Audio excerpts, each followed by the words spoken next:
Wednesday edition of the show. All across America on SportsMap Radio. All over the world on the SportsMap Radio app. It's good to have you with us. Glad you're a part of it. 3 busy hours ahead. It's always a busy 3 hours at this time of night. Herm Edwards always says nothing good ever happens after midnight.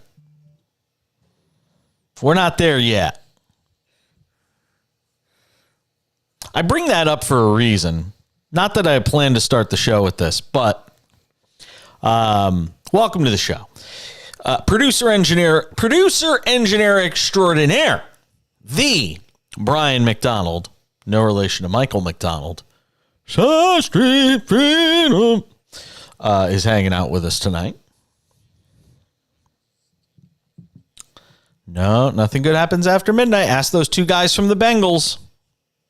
Got held up. Nothing good happens after midnight. You should be, if you are a professional athlete, you should be in bed before midnight. So Herm always says. Just saying. You disagree, Brian, huh? Yeah, but I bet you've had a lot of things that have happened that have been bad after midnight. If you think about it.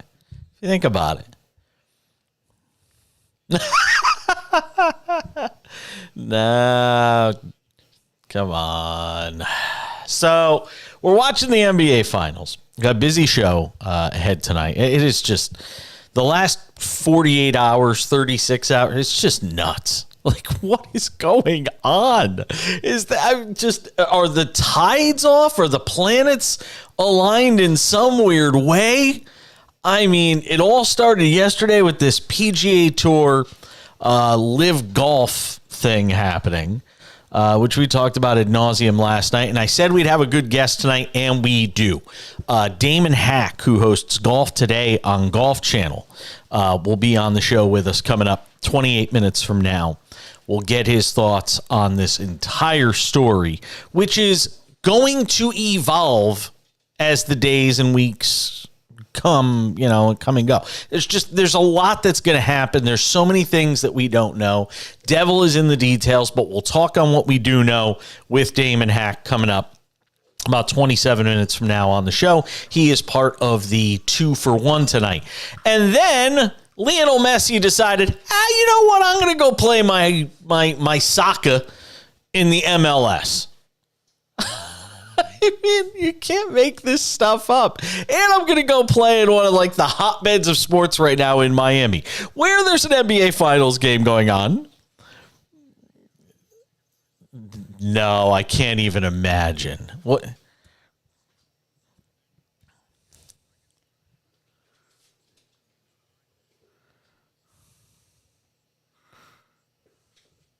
Yeah.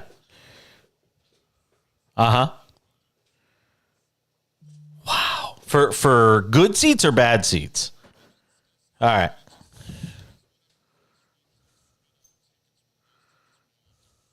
Yeah, I get it. Doesn't surprise me. And it's going to happen all over the league everywhere he goes.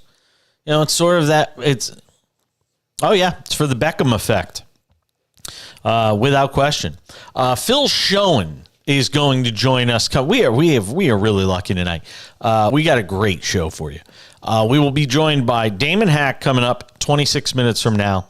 Golf Channel. Talk about the PGA Tour Live merger from somebody who, is intimately involved with the PGA Tour, as somebody who works at the Golf Channel. Then we'll be joined by Phil Schoen. Phil Schoen is one of the play-by-play voices for Inter Miami FC, the actual soccer team. So we'll talk to him. He's also with beIN Sports, Sirius XM FC. So we're going to talk to him as well and get his thoughts on this entire thing and get some perspective from somebody who understands what this means for the sport. And look, outside of Pele coming to play in the U.S., back in the 70s, is there anything like that? This is monumental. Before we start saying, wow, the biggest thing to happen to United States soccer, how about just one of the biggest things ever to happen in sports in the United States? And this is coming from a guy who's not even a soccer fan. And I can appreciate the greatness of Lionel Messi. Now, with that having been said, this does have a certain feel to it. There's a saying. So when I used to work at, there's a great comparison I have for this. And whenever I have a great comparison, usually it's not good news. So I used to work at Sirius XM back when it was just plain old Sirius satellite radio, back when there was a Sirius and there was an XM, before the two decided to mate and come up with this baby called Sirius XM. So I worked for Sirius XM from 2003 to 2007. And in 2003, we started to notice a trend, 2003, 2004, that Sirius satellite radio at that time, and this didn't include me. Obviously, I was just a young buck at, 24, 25 years old.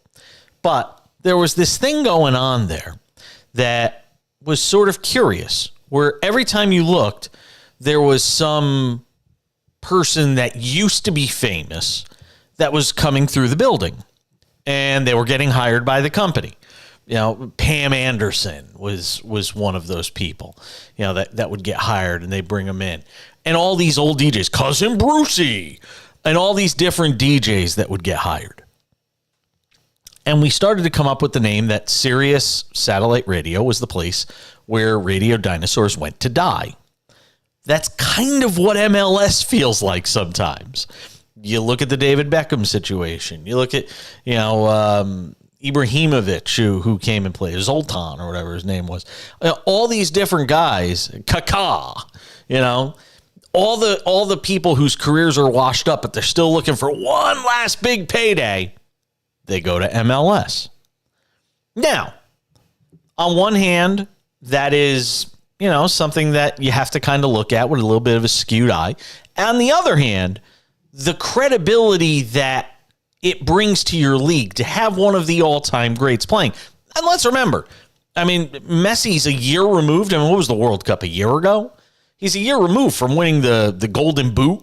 Isn't that what it's called? Yeah, something like that. Whatever. All the days feel the same.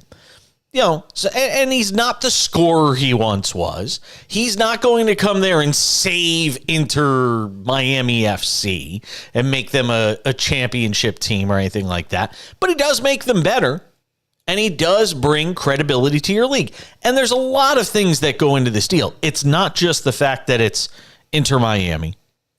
You got to remember who owns Inter Miami, David Beckham. You got to remember who's now in bed with MLS and paid like $1 billion for the rights to it, Apple TV. Why does that matter, you might ask? Because Lionel Messi has a documentary of sorts, something like that, that's going to be on Apple TV. All of these things, again, it's all about the synergies, right? All of these things mix together. All of these things work in favor of a deal happening like this. Not to mention the fact that where he really wanted to play, they could not free up the money. Make no mistake about this. It wasn't as if he had three choices and the first one at the top of the list was, I want to go play for MLS. That wasn't the way this worked out for Lionel Messi. It was a confluence of events. David Beckham has wanted to bring Lionel Messi to MLS for as long as he could remember. It has been one of his biggest goals, was to bring him to Miami. And remember, this is a brand new franchise, pretty much. Now they've got a new franchise coming in San Diego. All the teams in the league are going to be better for this. They're all going to have to chip in. God only knows how much money they're going to have to pay him. This is going to be an insane amount of money. Something that guys in MLS don't get. But he's going to get it. They're going to break the bank. They're going to change the rules. And these are the things you could do in an MLS. Because unlike the NBA or the NHL or Major League Baseball or the NBA, unlike those leagues, all of those guys in the league understand and get the value of Messi. Those guys, all of those teams, all of those franchises, all of those, it's soccer, so we call it clubs. All of those clubs are going to pitch in money for Miami to get Lionel Messi. Imagine that happening in the NFL. All the teams pitching in, so one team could get one of it. It just doesn't happen. The business model is completely different. It's about growing the sport of soccer. It's about the greater good when it comes to MLS. They just treat it differently. So Messi's going to come play in the U.S. It's going to happen relatively soon, and it'll be a worldwide spectacle, and we'll see what kind of player he still is. He wasn't too great in terms of scoring on his last team, but he's got a lot of talent surrounding him in Inter Miami, and I'm sure it'll be fun. We'll all watch. I got news for you. This guy who doesn't watch soccer, me, is going to watch the first time Messi laces him up.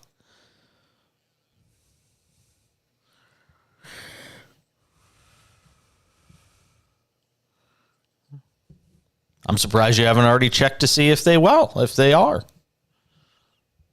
Figured you would have already known that.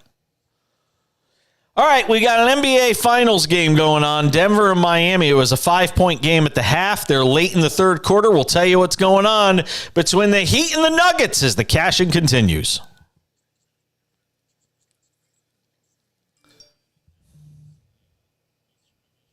Yeah. There you go. What happened to Kaka? I just like saying Kaka. You know who Kaka is? Really? Kaka is one of the great players that came at the end of his career. He was playing in Orlando. Yeah. I just know enough to know Kaka. Yeah, he played in 2015, 28 MLS appearances, all of them starts. Retired in 2017. He's a cute guy, too. Kaka!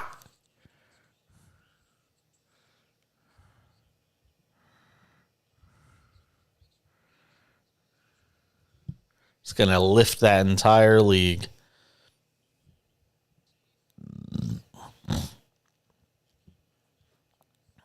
See? There you go. Kaka! We got to do an in memoriam for the Iron Sheik tonight, huh? Iran, number one. Real Russia, number one. U.S., ha, po. Jesus, Denver's up 16. Yeah.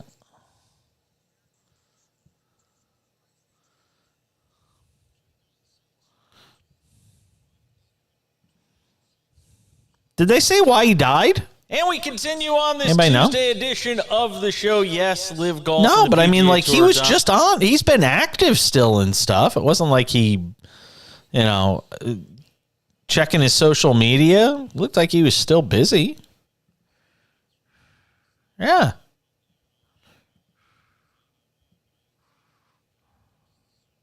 About 1,000, Jason. We all got to work thinking it'd be a sleepy Tuesday in our game. Next thing we know, our phones are blowing up about a CNBC news alert that the tour had decided to merge with this public investment fund, which ran Live and the DP World Tour, and thought it was April 1st in early June. Every time I hear DP World Tour, it's true that it happened. Is it a bad thing that the first thing? Not under a spotlight, but under secrecy, under cloak and dagger. A lot of the tour members had no idea. A lot of the PGA Tour partners had no idea. This was really high level between Jay Monahan and the governor of the Public Investment Fund, Yasser Al-Rumayyan. So here we are, and what this newfangled new company, I guess it's called.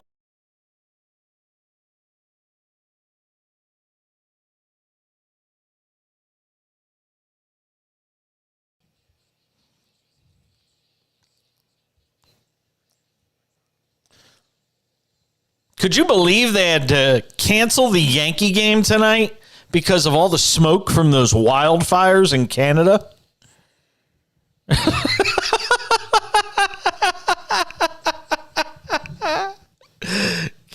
Oh, my God. If you go look at a map, though, it's crazy. I'm surprised they're even still playing the game in Toronto because people still have to go outside after the game. They're hockey people. Rub some sand on it, right? Rub some dirt on it. Is that what they say? Rub some dirt on it. You'll be fine, kid. Come on. You lose a tooth during a hockey game. You just keep going. I'm a grown man wearing makeup tonight on the show. I hate wearing makeup because I feel like every time I scratch my face, it's going to leave like a line where the makeup was there and now it's not because I scratched my face.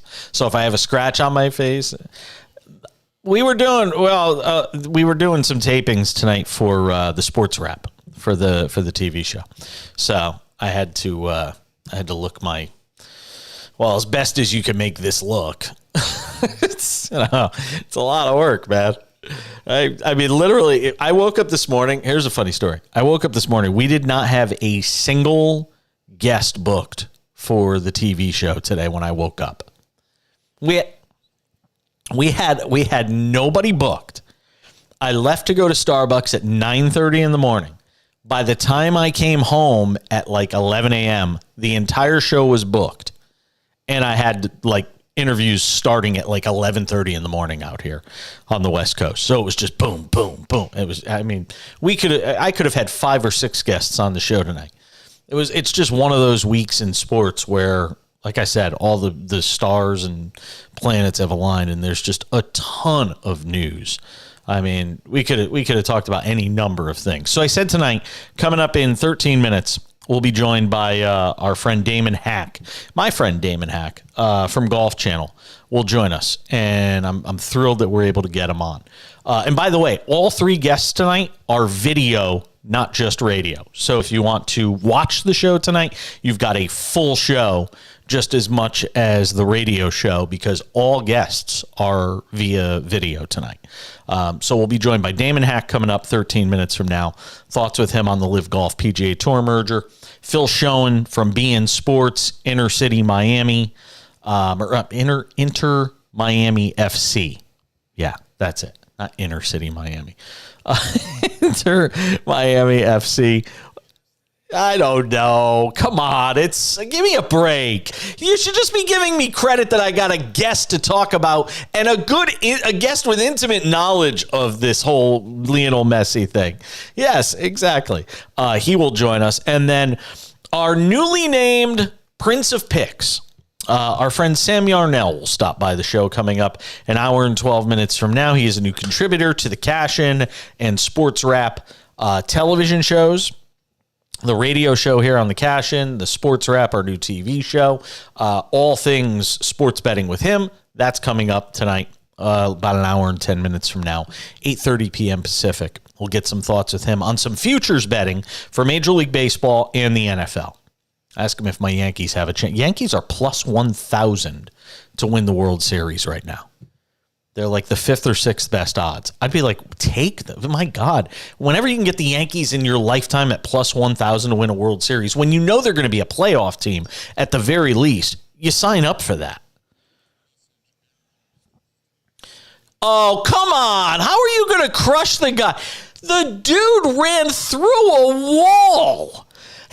And you know what? They should sue the Dodgers. I said this last night on the show, and people were like, you must be kidding. No, I'm not kidding. They should sue the Dodgers. That is a absolute hazard, having that stupid cement thing uncovered at the bottom of the wall. You got a wall that basically a human being can run through. I mean, it's stupid.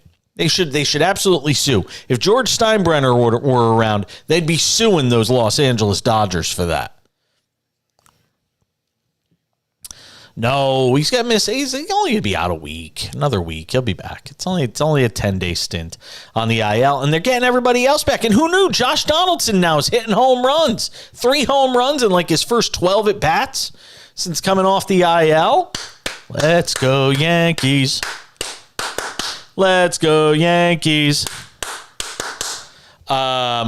things are bad in Miami tonight. It was a 5-point game at the half. They're just about through 3 quarters, and Denver showing up and showing out 82-66 with 13 seconds to go in the third quarter. What does it mean for your live betting? We're all about live betting here on this show. Let me give it to you. Maybe they could. On the live betting right now, it is now it's a 14-point game. It is Miami plus 11.5. It is on the money line. This is, I got to admit, you got to remember something.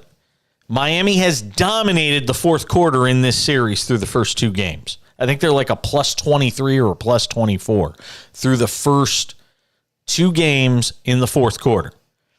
Miami is plus 1,100 on the money line to win this game. If you want $10 wins you 110. Can we give that as an official pick? I think we can. Now, look, I am going to say this is a value bet proposition. This is not a, hey, I am 100% secure in the idea that Miami is going to rally and win this game. I am telling you to take this from a value proposition, okay? They are plus 1,100. They've dominated the fourth quarter of this series. They're down 14, which is certainly within striking distance. I would take Miami plus 11,100. There you go. It's official. We're taking it. If I'm a betting man right now, I'm taking it. It is an official cash-in live bet. Miami plus 1,100. On the money line, live betting winner. We haven't done one in a while. This is kind of exciting. I'm feeling exhilarated. Thank you. See, now you said it. Do I have to go through this now? Nah, if you're a wrestling fan, you know. I mean, we will address this later in the show, but rest in peace to the Iron Sheik. I mean, literally one of the all-time greatest heels in the history of heeldom passed away. 81 years old.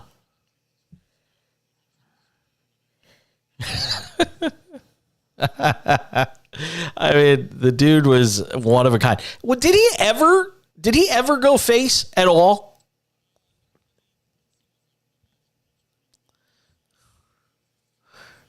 Yeah. Yeah, no, I mean, that's a dude that was authentically himself to the end. Yes, he was. He was. And I don't know how he died, so don't ask me. I was looking around this morning, and then the whole day went to...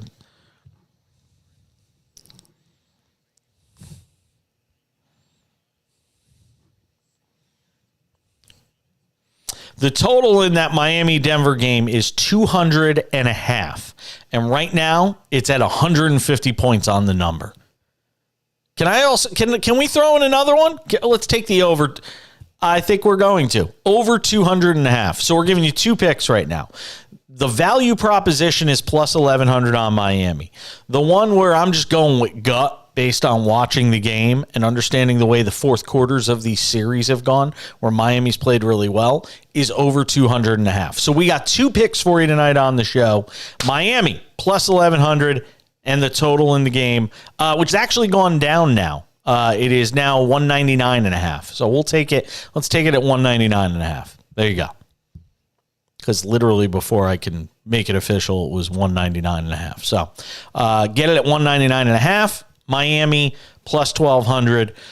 Your 2 picks right now for the remainder of this game. And we will keep tabs on it. We will have post-game reaction to the Heat and the Nuggets coming up in the next hour of the show. Like I said, it's a busy one tonight. I mean, we're gonna be flying through. It's gonna be like one of the fastest 3 hours you ever experience. Will be this show tonight. So Damon Hack coming up, and then we'll get into the messy move, the messy move to Miami, which, like I said, has everybody talking. It's a hell of a day. How much money is he gonna get after his departure from Paris Saint-Germain?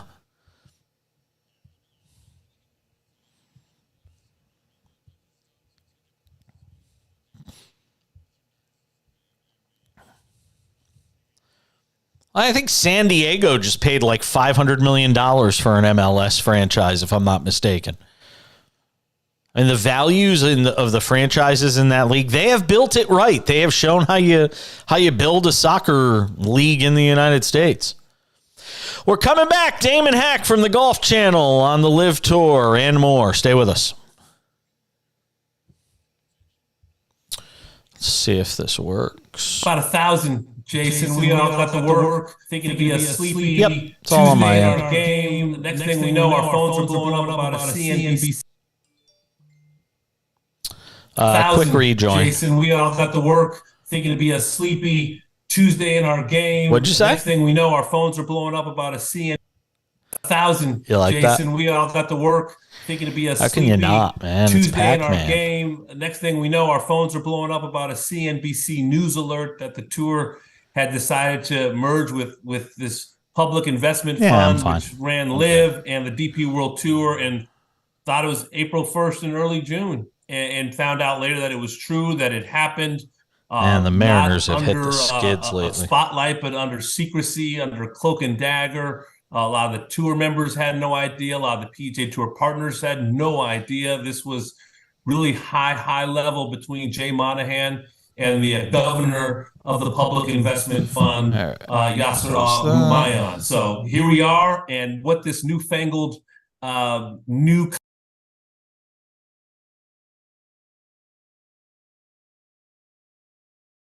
about 1,000, Jason. We all got to work.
About 1,000, Jason. We all got to work thinking it'd be a sleepy Tuesday in our game. Next thing we know, our phones are blowing up about a CNBC news alert that the tour had decided to merge with this public investment fund, which ran Live and the DP World Tour, and thought it was April 1st.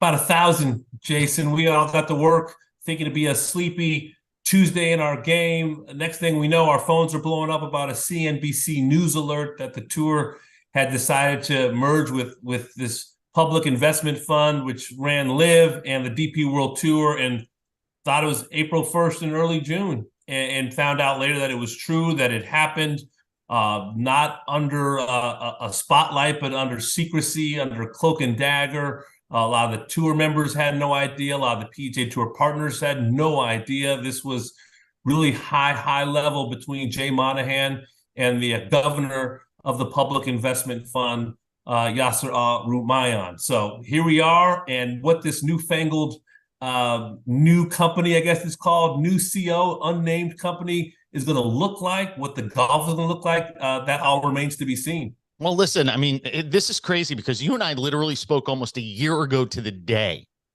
I was looking back at the receipts on it. We spoke a year ago to the day on this Live Golf thing.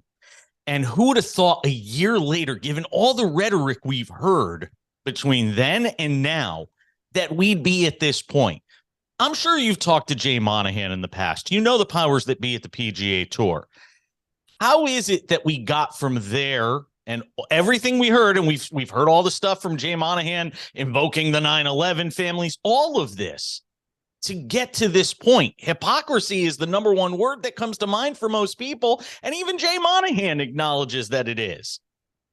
It is, and I think it's really one of those old school journalistic lessons that I learned, and mainly from reading Woodward and Bernstein and the Pentagon Papers and Watergate. It's follow the money. And I think that's what this boils down to, like the PGA Tour raising its purses in these designated events, and maybe sponsors feeling they're not getting the bang for their buck when you have this fractured professional golf landscape. Is that the reason why we're here? The tour in this kind of cash arms race with the deep-pocketed public investment fund. Was this the only way out, the last resort for the tour to stay viable against these billions and billions of dollars that are available in this Saudi Arabian fund? So I think it comes down to the money, and whether it comes down a little bit to the court case and the potential for discovery and the PGA Tour's books to be opened up. Is that a part of this story? That could be it as well. But I think however you slice it, break it down, chop it up, I think cash is king. I think that's really what the bottom line is in this story. Damon, we've heard that, the PGA Tour players, the rank and file, were calling for Monahan's head at this players only or this players meeting on Tuesday. Then we heard Rory McIlroy tone it down a bit and bring down the temperature of that conversation on Wednesday, given the fact that he was the face of the resistance.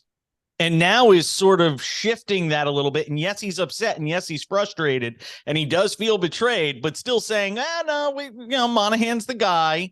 Do you think the others will fall in line behind him? Or is there going to be a real push to get Jay Monahan out of here? It's the $1 trillion question, isn't it? I mean, we'll find out just how the Saudis can afford it. The PIF can afford the $1 trillion question. Exactly. I don't know about the PGA Tour, though. And we're going to find out how much weight, how much trust remains. I think the word trust has been thrown around a lot the last couple of days. Trust being broken, bonds being broken, words being broken. Does Rory McIlroy have now the voice and temperature of his PGA Tour cohorts who are not as well paid as he is? Many of them passed up hundreds of millions of dollars potentially to leave a year ago. And now they're saying, what about us? Will we ever be made whole again? And whole is relative compared to, most human beings on the planet. Not a lot of people will be crying rivers of tears for PGA Tour professional golfers or athletes in general. But having had the position that the tour had and had the position that Rory has, and if Rory is saying this is going to be okay, I trust Jay Monahan, how does he convince the larger PGA Tour body, which isn't as well paid, well sponsored as Rory McIlroy, to get those guys to buy in, to get the bulk of the PGA Tour policy board to say this is going to be okay? Those are going to be some very interesting conversations over the next days and weeks and months, because I think that Jay Monahan, and he used the words about the temperature being hot. Some players said it was 90% anger, 10% support in that players-only meeting at the RBC Canadian Open. I thought this could have gone one of two ways with Rory. I thought he could have come into this thing today and sort of stayed mum, kept his powder dry, so to speak. And I thought there was an opportunity here that if these guys were that upset about the Saudi involvement in this being left out, Jay Monahan sort of misleading them and then bringing them to this conclusion, I thought there was an opportunity where you might hear a Tiger, a Rory, Jordan Spieth, Justin Thomas, the real powers of the tour, John Rahm, all these guys come together and say, you know what? We'll launch our own tour. Did you ever think that was a possibility in this, that we could wind up seeing guys just say, you know what, enough of this. Jay Monahan's a clown. Yeah, now we're going to have to answer all these questions. Every one of these golfers, Damon, is going to have to answer the question that all the live guys were answering about Saudi PIF money being thrown into this thing. They're all thrust right into that situation. I wondered if there was a possibility that you could see guys say, you know what, we're done. We're going to launch our own tour. Is that out the window now? It's a great question, Jason. I just don't know what the level of connection that the players themselves have with the sponsors, the relationships that the tour has with sponsors, and what those conversations have been like. This is what I do know. I do know that there are a handful of PGA Tour sponsors, FedEx, for example, Grant Thornton, another one, that already have business relationships with Saudi Arabia or with the Public Investment Fund. Is that giving perhaps the Jay Monahan and some of the PGA Tour players some solace that maybe there's some previous relationship that could help save the tour's bacon, that the money's going to be so good?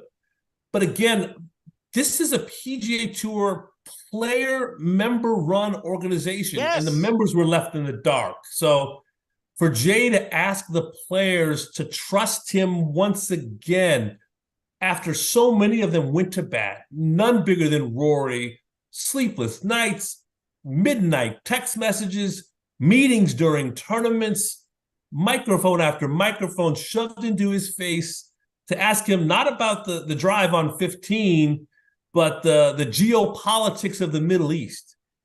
And to wear the badge as he did, proudly and with honor of the PGA Tour, how does all of that just go away and poof, and we turn the page and move on? Those are some relationships that are going to have to be mended. I don't know how Jay Monahan does that other than handing every member of the PGA Tour a suit made of money and saying, you know what, the getting is going to get so good that you're going to forget this disruptive year plus that everyone has experienced. Yeah, and look, I mean, you talk about relationships. Rory and Tiger Woods have already formed this company. We know how much power there is at the top of the tour. Yeah, I mean, the top 103 guys in the world, if you're looking at the money leaders, have made over $1 million this year. Now, granted, that's not a ton of money, but guys are making money as it is. I'm just trying to figure out sort of, if there's an off ramp for some of these guys, if they don't want to be a part of it, if they don't want to be a party to being involved with the Saudis, how all of that looks. But let me ask you something. And nobody knows the answer to this. There's so many, devil in the detail things to be worked out here. What does this partnership, from what you're hearing, what does it look like? I mean, does the Live Tour go away? Are these live golfers just going to be welcomed back with open arms? What kind of friction does that create? The money they're getting, are they going to continue to get it? Like, how does anybody have any sense for how this works?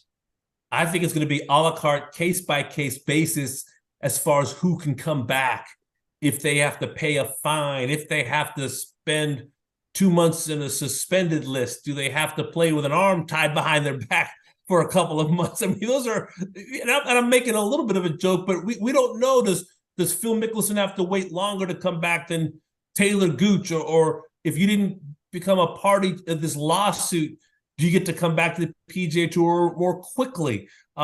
It sounds like, and from what Rory McIlroy's had to say, is that he, quote, hates live golf and thinks that it's going to go away, or at least wants it to go away. This is called New Co. at this point in the papers and documents. New company to be named. No one knows what the name is going to be. Is it going to be a tournament in Riyadh at some point? How it's going to be, spread out over a calendar. Those questions remain. Damon Hack, catch him on Golf Today on Golf Channel. I know you are super busy, so I am grateful for your time. Thank you, my friend. Thanks, Jason.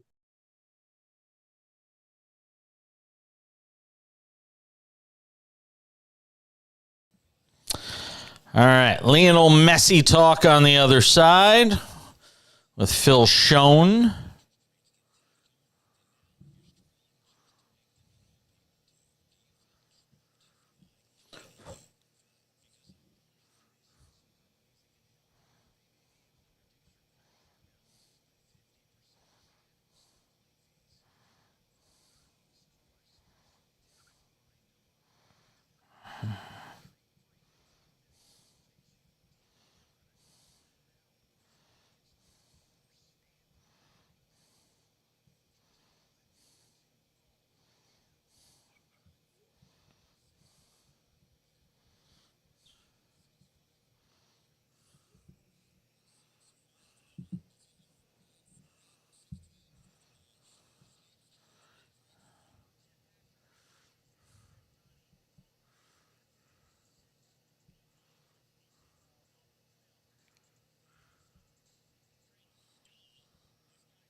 About 1,000, Jason. We all got to work thinking it'd be a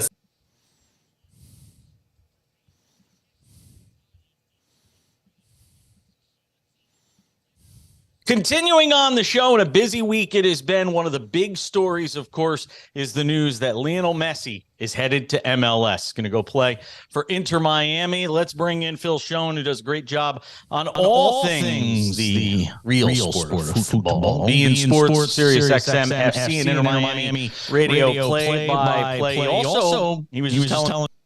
Continuing on the show, in a busy week it has been, one of the big stories, of course, is the news that Lionel Messi is headed to MLS. Going to go play for Inter Miami. Let's bring in Phil Schoen, who does a great job on all things the real sport of football. Being Sports, Sirius XM, FC, and Inter Miami.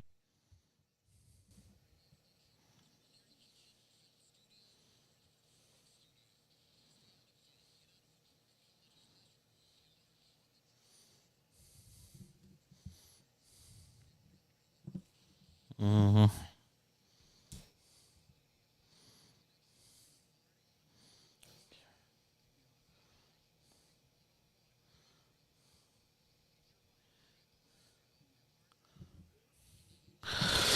Cool. Kumodite. There we go. On a 14. Heat got one more run in him. 40, 30, 20, and 10. I mean, oh my God. I looked at it fast. I was like, oh my God. Oh, okay. That's crazy. Yeah. Well, you knew he was going to come back this game. Continuing on the show, in a busy week it has been, one of the big stories, of course, is the news that Lionel Messi is headed to MLS.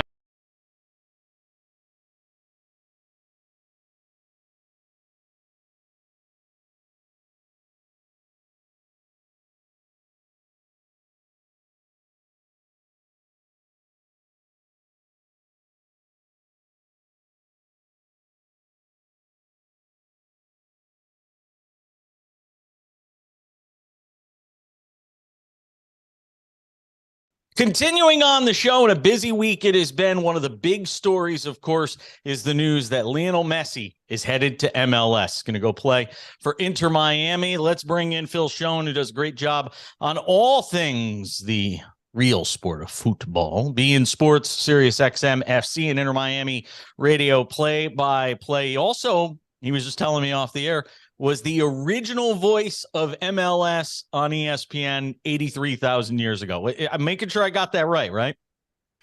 Maybe 83,001. I probably forgot a year. Fair enough. Is there anything that keeps this deal from getting done? Because Messi said while he wants to play there are still details to be worked out. Is there any way it doesn't get done? Considering the fact he admitted that Barcelona was his first choice, but didn't see how they could get that to happen, especially did not see how they could get that to happen without some severe cuts to a number of players, and he didn't want to be part of that. And considering the fact that Saudi Arabia was already offering him $500 million a year, for him to come out and say this, I think his mind is made up. And we already know for years, and especially for much of the last year, David Beckham, Inter Miami, and Major League Soccer have been trying to find a way to make this happen. And with Apple TV jumping on, that gives them a corporate sponsor who also happened to be invested with Lionel Messi and the upcoming documentary.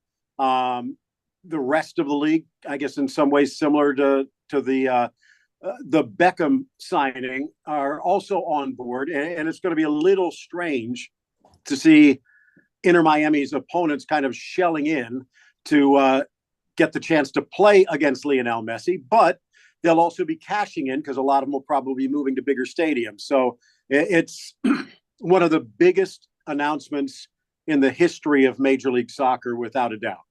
How about biggest announcement in the history of American professional sports? Do we even need to quantify it or restrict it to soccer? It just feels to me like, and I know there's so many things going on in the news world right now, in the sports world, but this is monumental. Well, I mean, I don't want to assume for other sports, but probably a little bigger than Michael Jordan going to play White Sox AA ball. Facetious, obviously. I think when you're talking about soccer, it's easier to draw some parallels. For the other sports, I don't know, maybe some of the superstars like a Bo Jackson doing double dips and Deion Sanders and stuff. But I mean, nothing that carries the cachet of this. But I'm just thinking, I'm even just thinking in terms of the gravitas he brings to American professional sports. I mean, aside from Pele coming to play for the Cosmos, I mean, I just can't think of anything like this. Well, the other one that I mentioned was Beckham. And yeah, I would tend to agree. In fact, I could say there's an argument this is bigger than the Pele signing, because you're looking at Beckham when Major League Soccer was coming out of a dark age. It was kind of in the doldrums. The last Miami franchise had just been folded up a couple of years before. Looking at Pele, the Cosmos were one of the worst teams in the league. They were in serious danger of fading away. Credit to Clive Toy for getting something done. So it's a different scenario now in the fact that San Diego just plopped $500 million down to get to join the party, and Apple plopped $1 billion more to get a chance to broadcast it.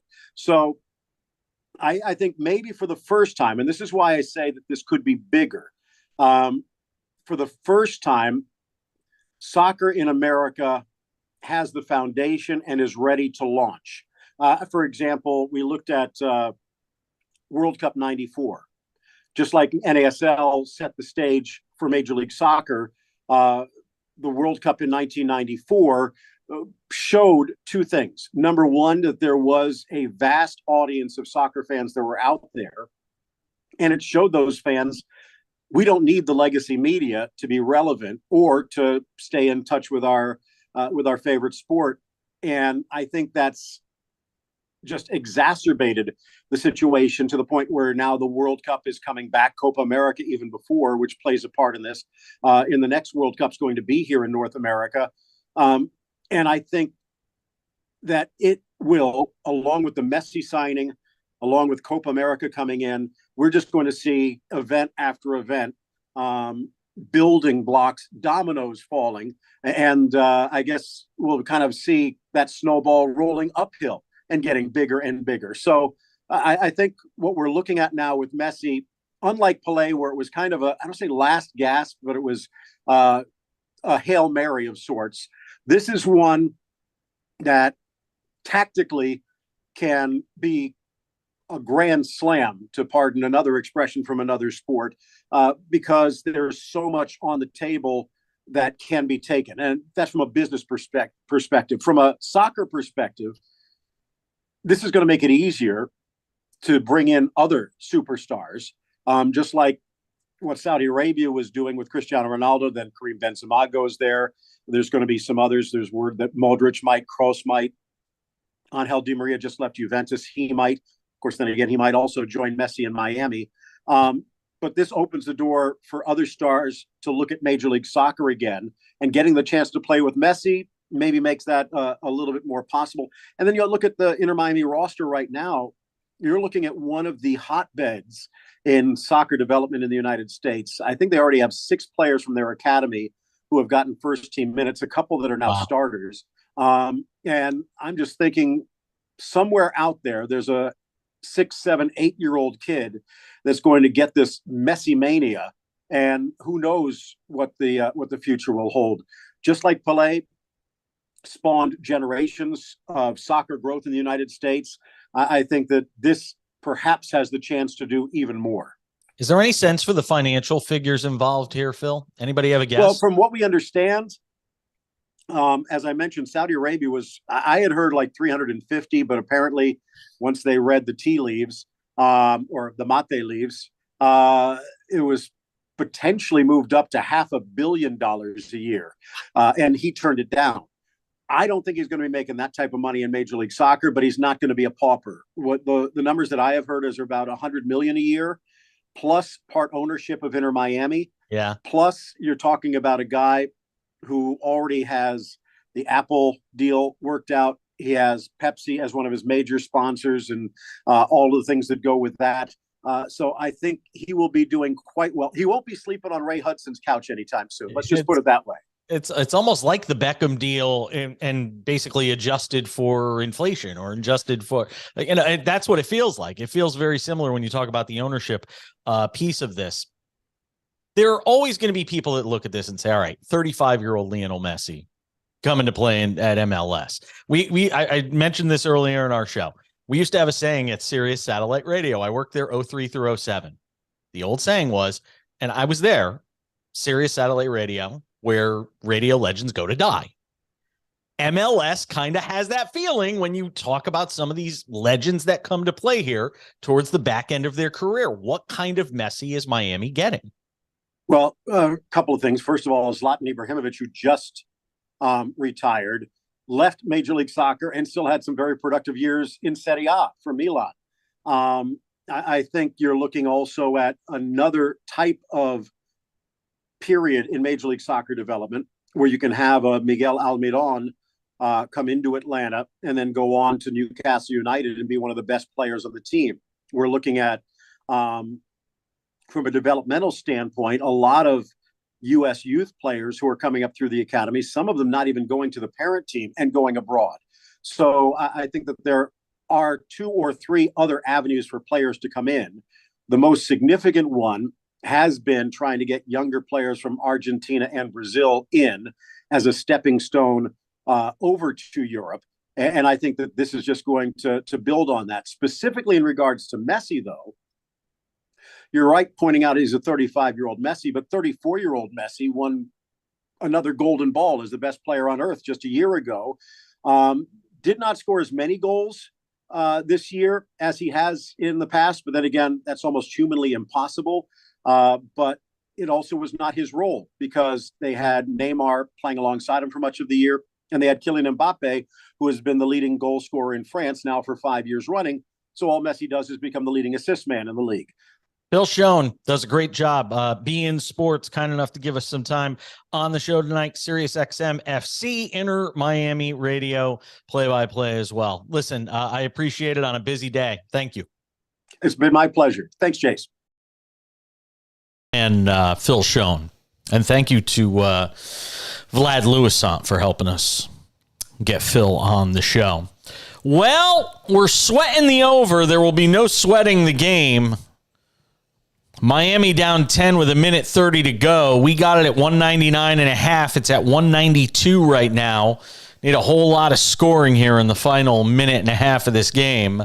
Stick around. We're coming back. Hour number 2 of the Cash In right around the corner. This is SportsMap Radio.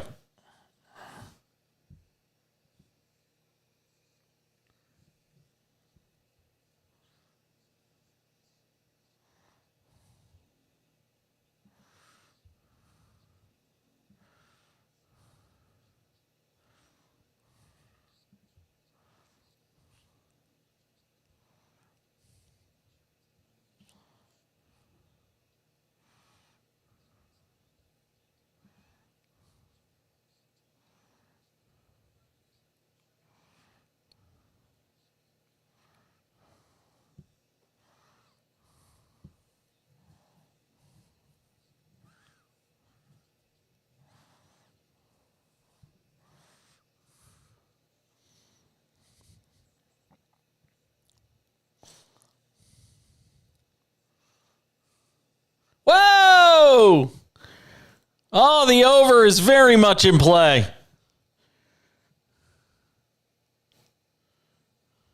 Oh, there it is. Offensive foul.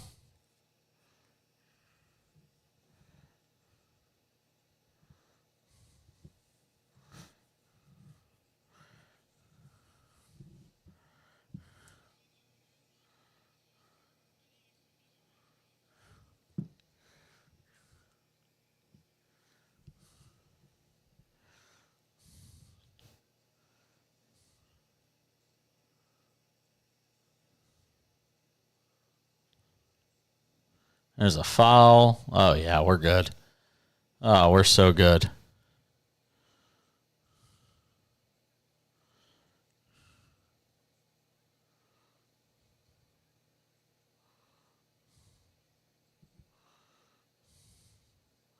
Why did they not review that for a flagrant?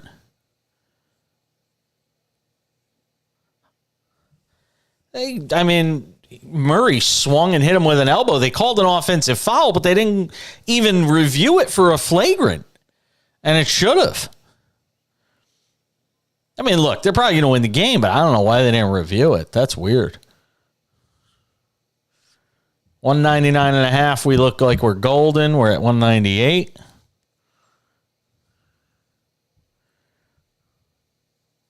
$199. We need one more bucket. Free throw. Anything? Oh, boy. Oh, boy. There we go. This is where the nonsense begins. Oh, they fouled. Okay, we're good. Just one free throw. We're good.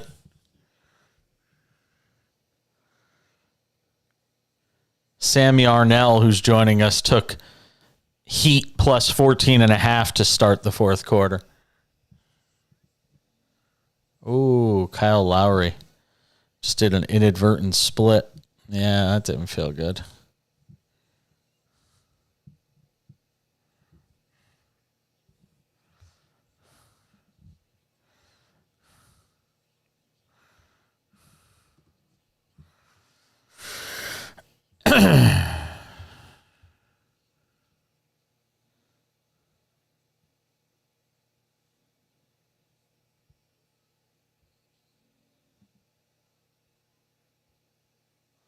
Yep.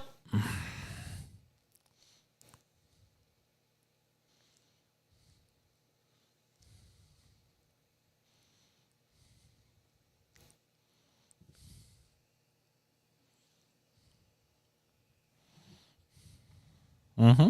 Wow, the line's already out for game 4. The game's not even over yet. You got to wait just like everybody else. It's called a tease.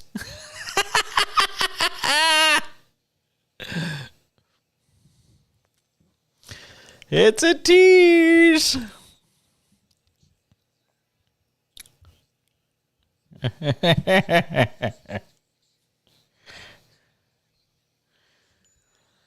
Another hour of the show starts right now on SportsMap Radio and the SportsMap Radio app. I told you at worst we would go 1 for 2 on our live betting at the start of the fourth quarter, and that's what's going to happen. We'll split it. We told you take Miami on the money line at plus 1,200, but we also told you to take over 199.5. It is now at 201 with a minute to go in the fourth quarter. So we split the two. No blood. No blood drawn. But I'll tell you, Denver sent a shot over the bow tonight in Miami for sure. Their head coach challenged him. And look, I was saying this with Kurt Heelan on the show last night. This could go one of two ways. By the way, if you had plus 14.5, like our buddy Sam Yarnell, who's going to be joining us, there's still a little bit of a sweat involved here, but it looks good.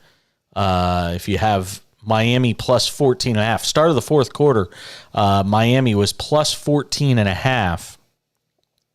And now it is 107.94. Udonis Haslem's in the game for Miami. Yeah.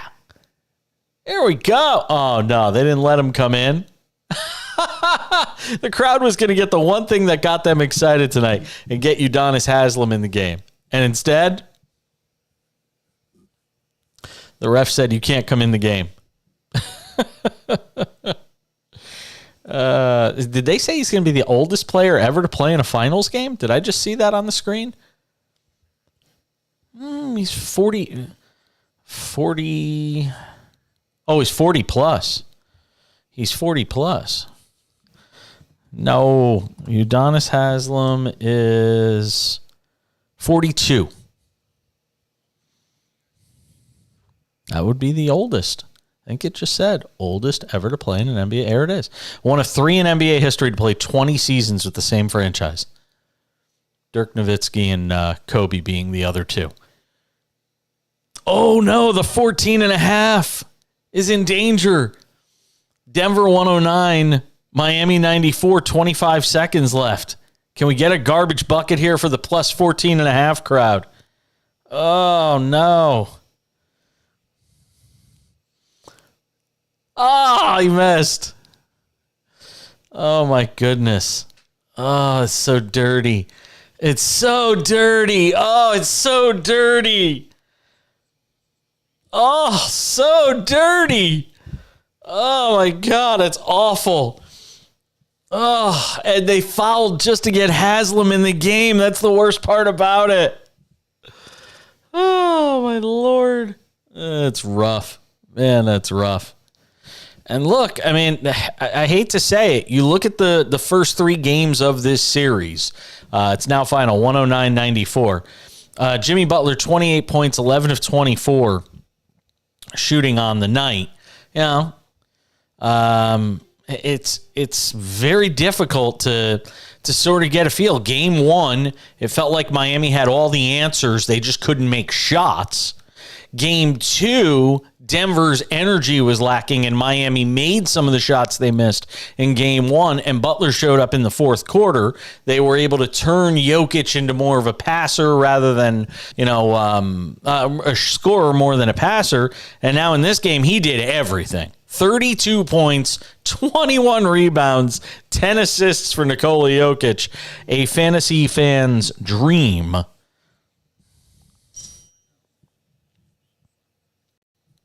First, this just crossed my screen. Jokic, first ever 30-20-10 game in NBA Finals history. 30-20-10 game, first time ever. And Denver wins. 44 minutes, 32 points, 21 rebounds, 10 assists. And his 10th triple-double in the postseason. By the way, congrats to Joel Embiid on winning the MVP, but we know who the real league MVP was. That's why you got to look at all these things. And I wonder how many years, in modern history of the NBA, how often it kind of comes out this way. I get it. It's a regular season award. That's all fine and dandy. But in a year where the vote was relatively close and the debate was rather vociferous on both sides, It is. There you go. That's your word for the night there, Brian. Write that one down.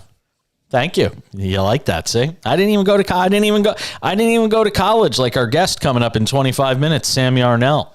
He went to school, Pride of Hofstra.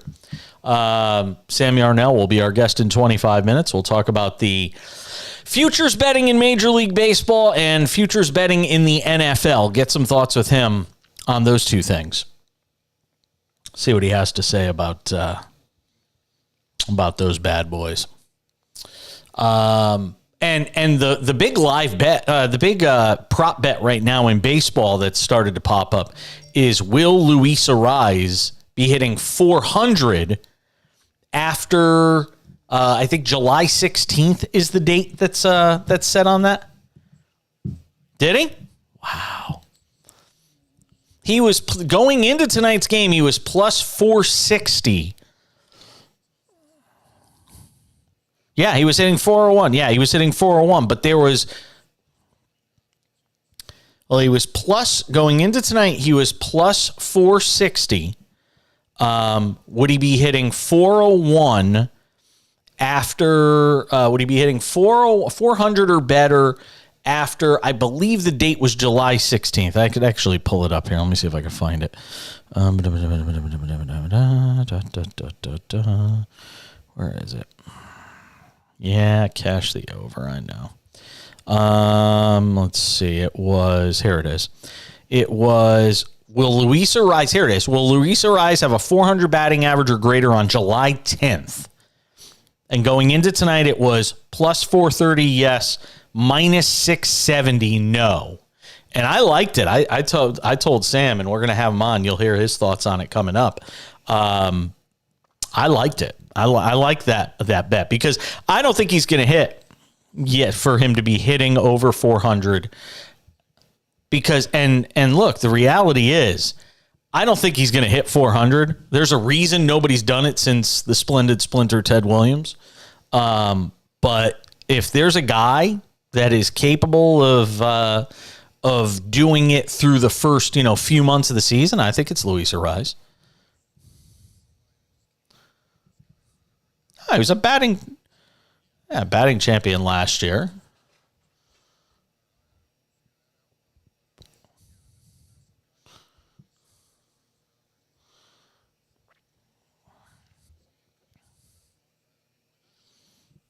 Yeah. That team's not bad. Marlins aren't a bad team this year. They're in the mix. They're in the mix for the wild card in the National League right now. And I told you, we talked about this on the show last night. There are going to be a whole bunch of teams with some difficult decisions to make at the trade deadline about buying and selling, because with the 3 wild cards. Yeah, with the 3 wild cards. Yep.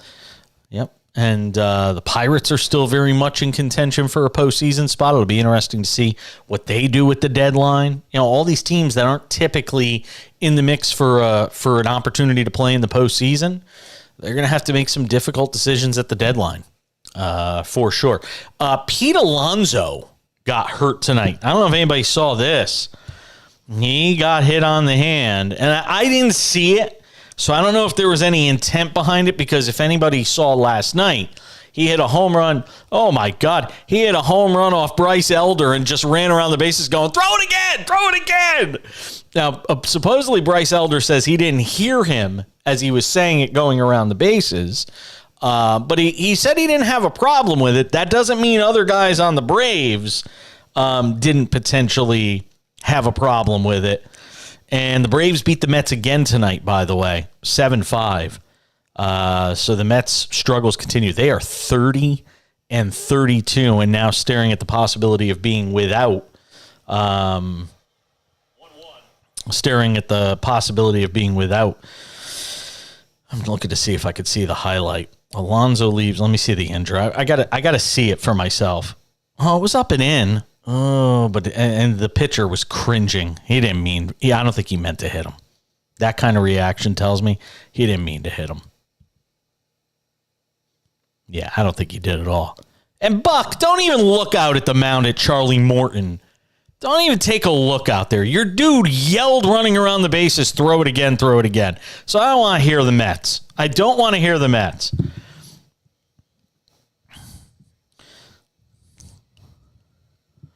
Oh, really? Oh, Jesus. I got to tell you, I plan to talk about this later in the show, so I don't have a ton of time about it now. I'll hold it over and come back on the other side because I'd written this down to talk about on the show tonight. So we'll hold the topic. I got something I want to say about this, and we'll say it coming up in just a couple of minutes. You know what I haven't done tonight? It's an hour and 10 minutes into the show. I haven't once given out the phone number tonight. Not once. I haven't done that either. I've just had so much to say. 1-800-224-2004. Wow. Thank you. 1-800-224-2004. 800-224-2004. You want to text the show, you can go ahead and do it. The cash-in exclusive text line is open. 888-670-8549.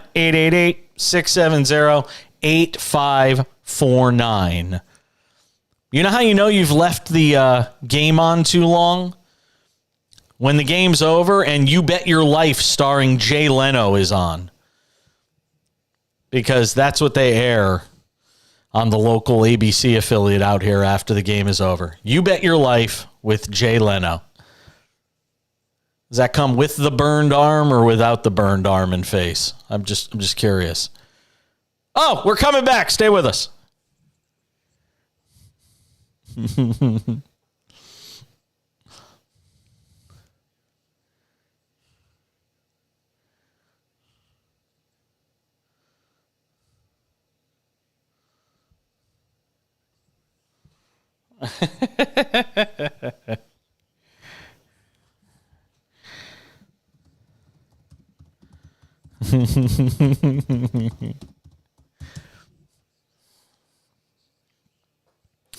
I have a friend, Pat Hackett, who is literally like a professional game show contestant. He was on Who Wants to Be a Millionaire? He was on Wheel of Fortune, and just recently he was on You Bet Your Life. He's been on 3 different game shows. I don't know, but he's been on all of them. There's only 2 things I ever wanted to be on. Yeah, we'll talk. We'll talk. We'll save this and we'll get into it. Last segment of the hour, we'll do it. Remind me. We'll talk about it. No, the taped guest is in 17 minutes. Segment 3. Yeah.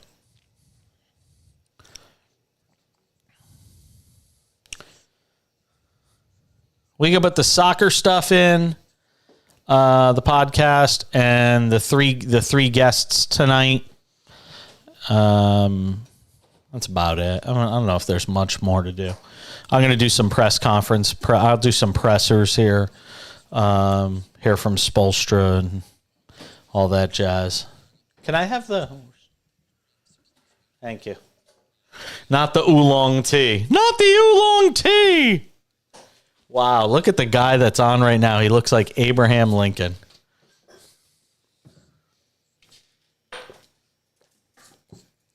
Yeah, I haven't changed it yet. Oh, I didn't know that Leno brought along his guy that used to be in his band on the late, the Late Show or whatever it was called. The black guy. I can't remember his name. Yes. The band leader. Couldn't remember his name.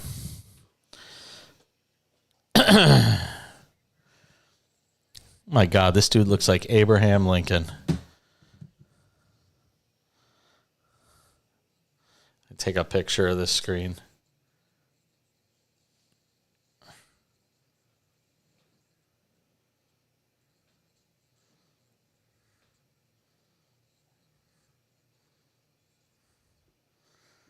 Dude, you got to see him. I got to take a picture and send it to you.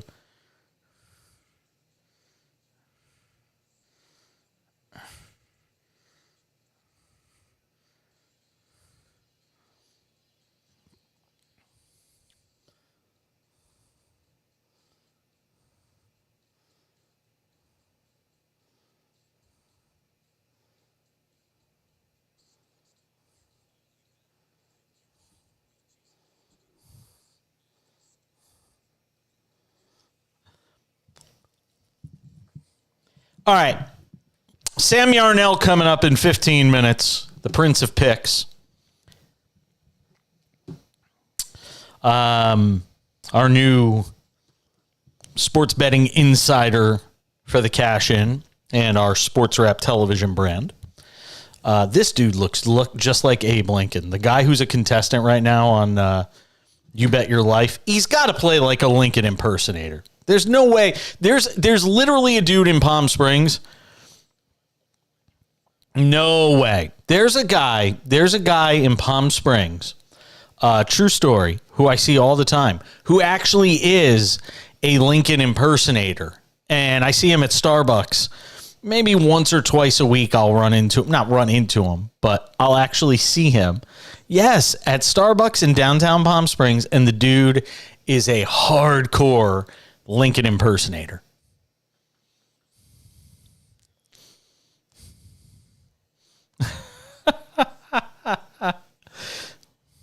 Nah. I don't know if he can. Can you really live in the era?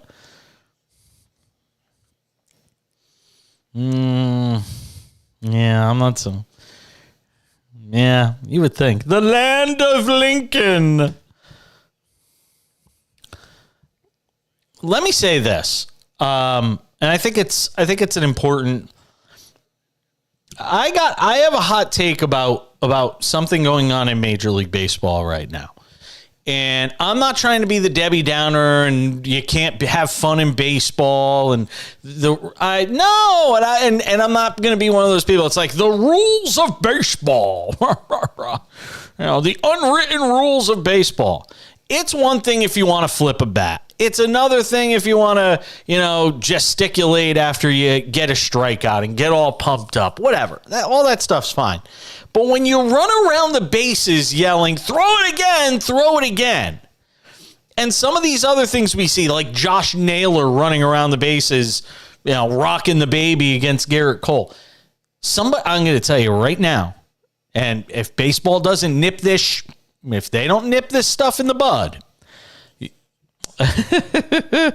if they don't nip this stuff in the bud, somebody's going to get killed. And I know that sounds dramatic. I know it sounds maybe even a tad bit hyperbolic. Maybe people think I'm being over the top. You've got guys in this league that throw 103 miles an hour. You've got guys with bats. You've got all this stuff. Somebody is going to throw one right at somebody's head and the lights are going to go out and they're not going to come back on. It's just, I'm telling you, you cannot continue to let this thing devolve into, this is not the WWE. I know we like to think that, and sports has become this in so many regards. We see it in the NBA, we see it in the NHL, we see it in football, we see it in hockey, we see it in all these different sports where, now we've got to have heels. We've got Taylor Fritz at the French Open egging on the crowd to boo him more. Anybody remember Monica Seles? Anybody remember some crazy man coming out of the crowd at a tennis tournament and stabbing a player in the back? Anybody remember that? Does anybody remember the two schmucks that came running on the field and beat the crap out of like a third base coach? I don't know if it was for the White Sox or the Royals, whatever the hell it was. It wasn't that many years ago. No, it's just there are crazy people out there. There are crazy people out there, and you do this stuff, and between a pitcher on the mound who might throw 100 miles an hour and decide, you know what, I'm just going to let one loose at somebody's head, or the crazy fans in the stands who run out onto the field and security looks like, something out of the Benny Hill show trying to chase them down. The only thing missing is that's the only thing missing.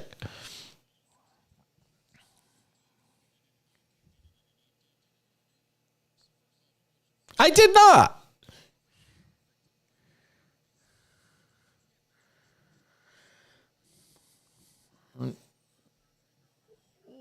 Well, the guy that's... Nope.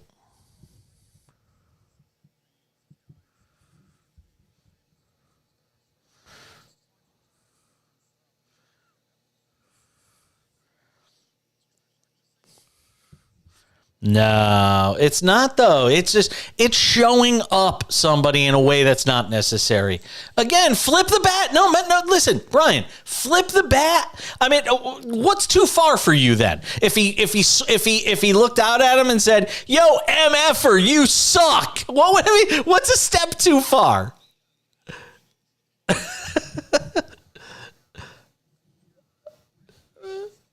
No.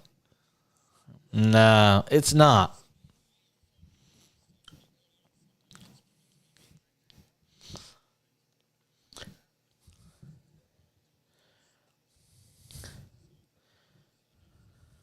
Yeah.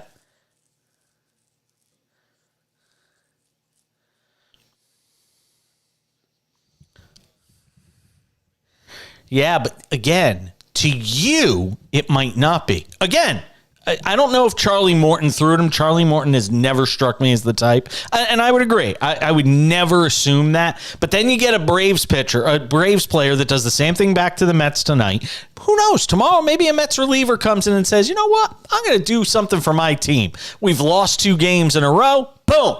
Throws one at somebody's head. Again, it's creating a situation that doesn't have to be created. And I'll go one better. Here you go, Brian. What happened to just basic sportsmanship? I mean, just basic sportsmanship. Because guess what? There's going to be a kid. There's going to be a kid in a little league game, and they're already doing the bat flips. There's going to be a kid in a little league game running around the bases after hitting a long ball 175 feet on some little league field with an aluminum bat that says, "Hey, you know what? Throw it again. Why? No, can't do it. You just can't. I'm sorry. There's got to be a line, and I'm drawing my line. I draw the line at hitting a home run and taunting the pitcher as you run around the bases. I absolutely draw the line at that. Maybe, again, if people think I'm too old-fashioned, let me know. Hit us up on the text line, 888-670-8549, 888-670-8549. Am I right, or is Brian right? I'll even here you go. All you have to do is here we go. I want this is right. I want you to text the show tonight. Is running around the bases yelling, "Throw it again." Is it too far or not? All you have to do is text in your name, where you're listening from, and text Brian or Jason. If you text Brian, then you think Brian's right. If you think I'm right, then you text Jason. There you go. And we'll see what we come up with. Just remember who the host of the show is. 888-670-8549. 888-670-8549. I want to know what our amazing listeners think. If they think you are right or if they think I'm right. As I watch Pac-Man in the background on my video feed of the show. I don't think Pac-Man runs around chasing the ghosts after he eats the pellet going, "Come on." I don't think so. I'm just telling you, I'm trying to be preemptive. Too many times in sports, the answer comes after the bad thing happens. And to me, I'd like to see a scenario where, for once, somebody does something proactive rather than reactive and nips this in the bud before something happens. Yes, absolutely. Suspend Alonso. 1-800-224-2004 is the call-in number. 800-224-2004. The text line is 888-670-8549 if you want to text the show. We got a text coming in. This one is from Brian in Houston. No, I'm just kidding. Text from the 832 says Brian. See, it's you. You're texting the show, aren't you? You're using some like burner phone. I know you. You would absolutely. You got a burner phone and you're voting for yourself, aren't you? 888-670-8549 is running around the bases yelling, throw it again, a step too far. Let me know what you think. 888-670-8549. 888-670-8549. In a world. I'm actually friends with one of the most prominent movie voiceover people in the world. And he actually has done those. No, it's true. His name is Ben Patrick Johnson. You can look him up. We were just making plans for dinner the other day. And when you talk to him, he literally sounds like the movie voice guy. So it's like, hi, Jason, how are you? Sam Yarnell on the other side talking sports betting.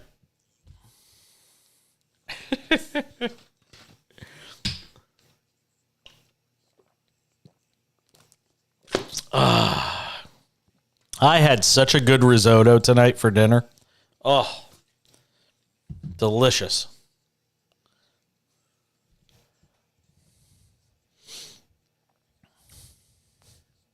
Oh, bunch of texts. Oh, Brian, the one who voted for you was Jacob D.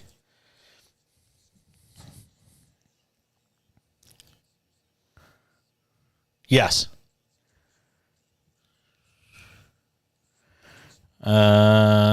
Jerry in Louisville, Texas says me. Somebody from a 920 area code says you. That's Green Bay. It's our Green Bay, northeastern Wisconsin audience.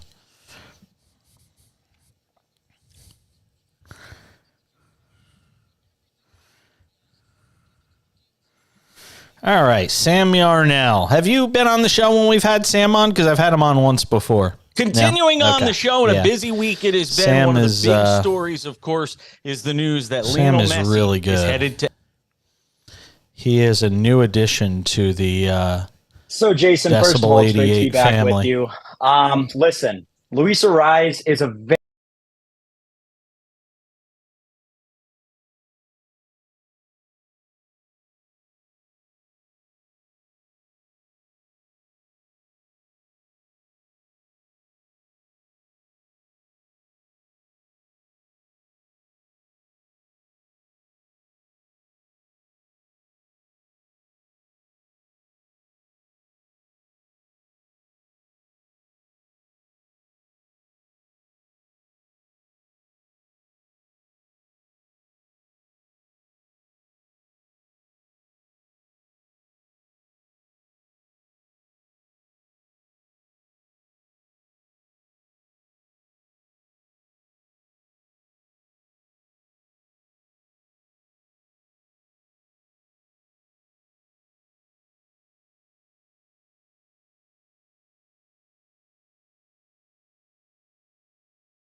listen,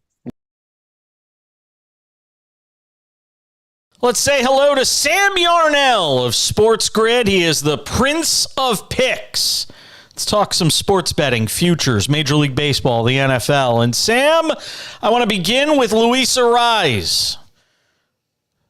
FanDuel's got a bet. Will he be hitting over 400 come July 10th? How do you feel about such a bet? So, Jason, first of all, it's great to be back with you. Listen, Luis Arraez is a very interesting case in Major League Baseball right now, right? If you go deeper into the analytics, he's in the 100th percentile in whiff rate. This guy just does not swing and miss. He has a very low chase rate as well, so he doesn't go outside the zone to go after a lot of these pitches. But such an interesting case of a guy who can really just put the bat on the ball whenever he wants to, whenever he needs to. And those ground balls, they just always seem to have seeing eyes and get through and turn themselves into base hits. So, I'm not going to lie, at the number that FanDuel's offering, I don't hate this bet. You look at Luis Arraez's schedule, the Marlins schedule up until the All-Star break, and it's 17 of those games are coming against teams that are in the bottom 15 in the league pitching-wise in batting average against. So I don't hate the bet, Jason. I think there's a chance we see some history out of Luis Arraez this year. And isn't it so funny? Because here's a guy who hits for, not a ton of power. He's got one home run on the season. He doesn't run well. I think his sprint speed is around 30th percentile in the league. But he's setting the world on fire by just putting the ball in play. It's classic baseball, back to fundamentals. And, baseball purists like me, we love to see it. Yeah, it is something else. And it's funny, another guy that made a run at 300 at 400 back in the 90s was another relatively soft hitting first baseman. John Olerud was another guy that for about a half a season was putting up big numbers and was threatening 400. So it's not the first time we've seen a sort of softish hitting first baseman that doesn't hit for power, but still obviously puts the ball in play a lot. All right, let's talk about some league winners right now.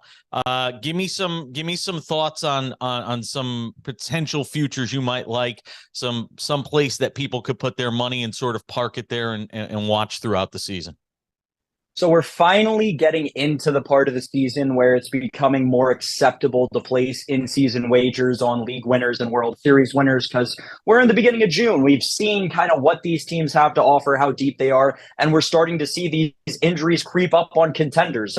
Just this week, Jacob deGrom, Tommy John surgery. We already saw Tyler Motley with the Twins going down for the season with Tommy John. And those are actually two teams that I want to talk about because I think there's incredible value, and you talked about it in the offset. These kinds of bets are like playing the stock market. We're looking for the teams that we think the number is the most wrong right now so that when the sports book tries to adjust down the line, we have a chance to guarantee to make money ourselves. The two teams I want to talk about, like I said, the Rangers and the Twins. You can get great value on both these teams to win the World Series right now. With the Rangers specifically because of that DeGrom injury, we've seen Gray and Eovaldi pick up the slack in that rotation all season, even when DeGrom was hurt before the Tommy John. Perez and Heaney have been formidable behind him. The hesitation I have with this Rangers team going to the World Series, their bullpen ERA 4.44. It's not good. And when you get to the postseason, that's what really matters. That's a problem the Twins don't have. And even when Tyler Motley went down with Tommy John, we saw Bailey Ober show out. And he's done a great job at the back of that rotation. And he, quite frankly, could be an ace on a couple of teams around the league. Their bullpen ERA is almost an entire run better. But the question for the Twins is obviously Carlos Correa. We're starting to see that foot flare up. We know that was the question coming in to this Twins contract. So, Jason, it's a toss-up for me, but the two best value plays I see right now on the board are the Rangers and the Twins to win the World Series.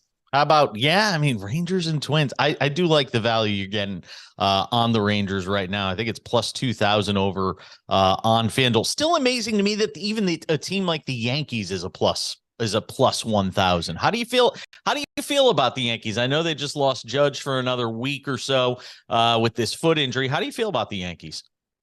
The Yankees are tough. They're a tough team to bet on to do well in the postseason. And that may just be recency bias. I'm a young sports broadcaster, right? I've been watching the Yankees for the last 5 years. go to the playoffs, and all the Yankees fans, I went to school in New York, so all my friends were Yankees fans, and they all got super excited when the Yankees get to the playoffs and they'd lose in the ALCS, or even worse, lose in the ALDS. And it's just the kind of classic Yankees cycle, right? They overperform, or they perform incredibly well in the regular season, but they can't turn it over into the postseason. 10-1, not the best number for me to bet on the Yankees. I'd probably have to see at least like 12-1, 13-1, something like that. Fair enough. All right, let's talk about the NFL. Super Bowl favorites, Super Bowl winner. You know, the numbers are out there. Obviously, the Chiefs, Eagles, Bills. The most fascinating thing to me, as somebody who loves to look at the futures, I very rarely ever put futures, but I probably look at them more than anything. I don't have the patience to sit there and wait out an entire season. But let me ask you. On the 49ers, I think it is the most fascinating thing in the world. They're tied for the fourth best odds to win the Super Bowl. And they don't even know who their quarterback's going to be come week 1, week 6, week 7. Who the hell knows? How do you look at the 49ers from a futures betting perspective? So I think a futures betting perspective is an interesting way on the whole to look at the NFL. And what you're talking about, Jason, is something to always keep your eye on, whether you're an active bettor or not, just as an active NFL fan, to know kind of where the sports books are expecting teams to kind of finish out the season or how good of a chance they have. Now, diving into the 49ers, this is a very interesting situation for your sports gambler, right? Because if you think that these 49ers are going to go out and get a Wentz or a Bridgewater or a Nick Foles and try to have a stopgap quarterback to just get them through this year, because we've seen the talent across that roster, both sides of the football, that team is a quarterback away from a Super Bowl, quite truly. And that's something you can very seldom say in the NFL.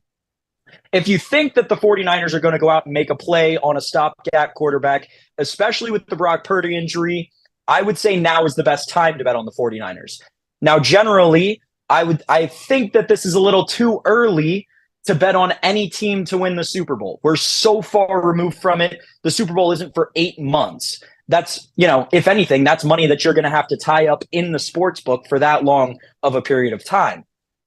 But if you're in that camp of you think the 49ers are going to go out and make a move for a quarterback, now is the best time to bet on them, because you're not going to see a number better than 10-1 where it's at right now.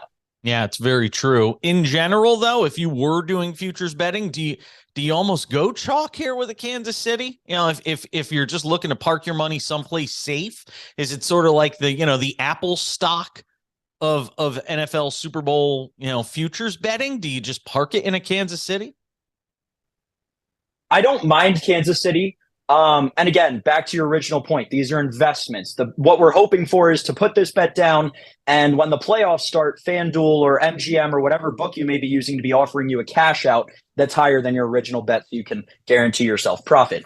I think the Eagles are going to be the best play for that this year. This is a roster that we've seen get better across the board, and I believe they're 8-1 in some places to win the Super Bowl. I think that number goes down before the season even kicks off. I think week 1, the Eagles are going to be about 6-1 to win the Super Bowl. I really like Philadelphia if you're adamant about playing an NFL future right this second. That's Sam Yarnell. We call him the Prince of Picks. Does a great job over on Sports Grid, helping us out here on the Sports Wrap. Sam, always appreciate it, my man. Be well. Jason, thank you so much, man. You too. His energy, love his insights. You'll see him on our new TV show, The Sports Wrap. And you will hear lots of them here on the Cash In, because he knows sports betting. Yeah, he goes more statistical and goes more in depth on some of the stuff in terms of how he makes his picks. I'm using much more eyeball, and with live betting, a lot less of the statistical analysis comes into play. And I just believe that live betting is where it's at. But if you're looking for somebody who really knows his stuff, Sam Yarnell is fantastic. And you'll be hearing a lot more of them here on the Cash In as we continue. So I got something for you. Ready, Brian? I got a couple interesting things for you here. The last guy, so John Olerud, in 1993, John Olerud was hitting 400 on August the 2nd. That was how late into the season.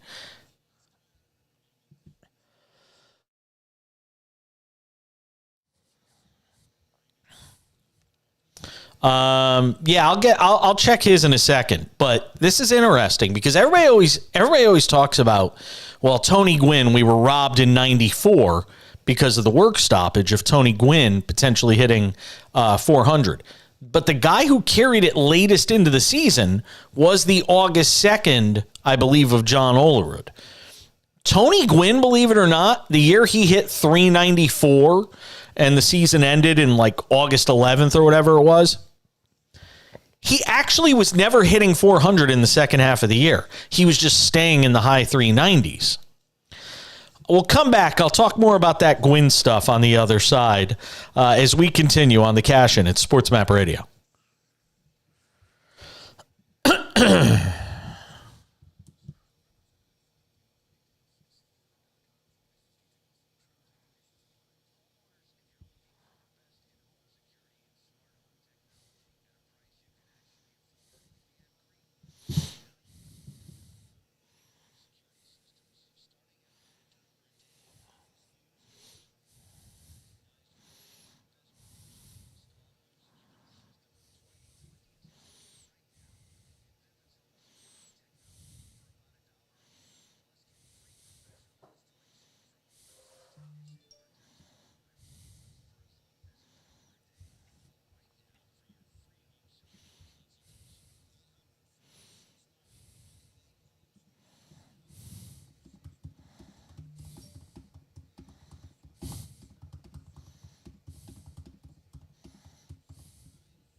I want that and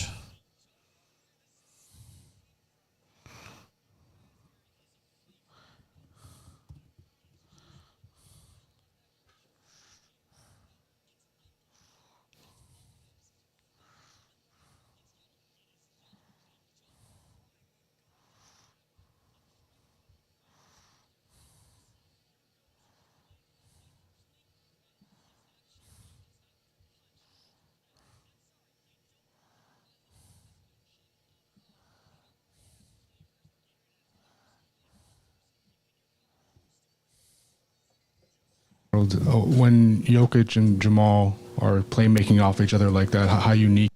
All right. Anthony check. Start on the far right.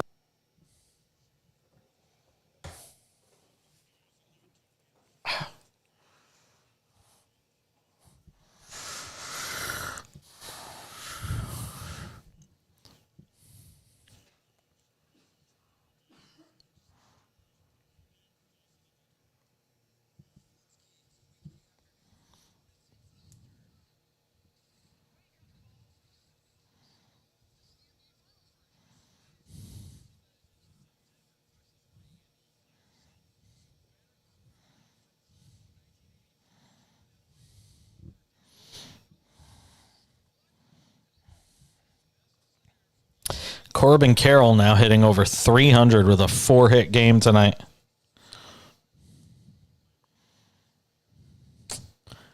I got rid of one of his autographed cards last year. Kind of regretting it. Not much. Maybe $20. Yeah, it wasn't very good.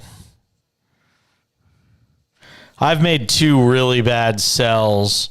One was my...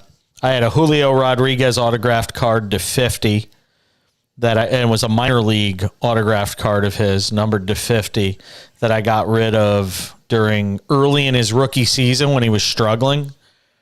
I got rid of it thinking, he's going to be a bust. And it was just stupid, really stupid. Yeah.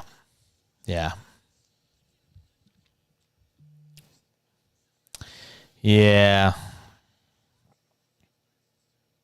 I also sold a Julio Rodriguez short print card that's worth about 200 right now.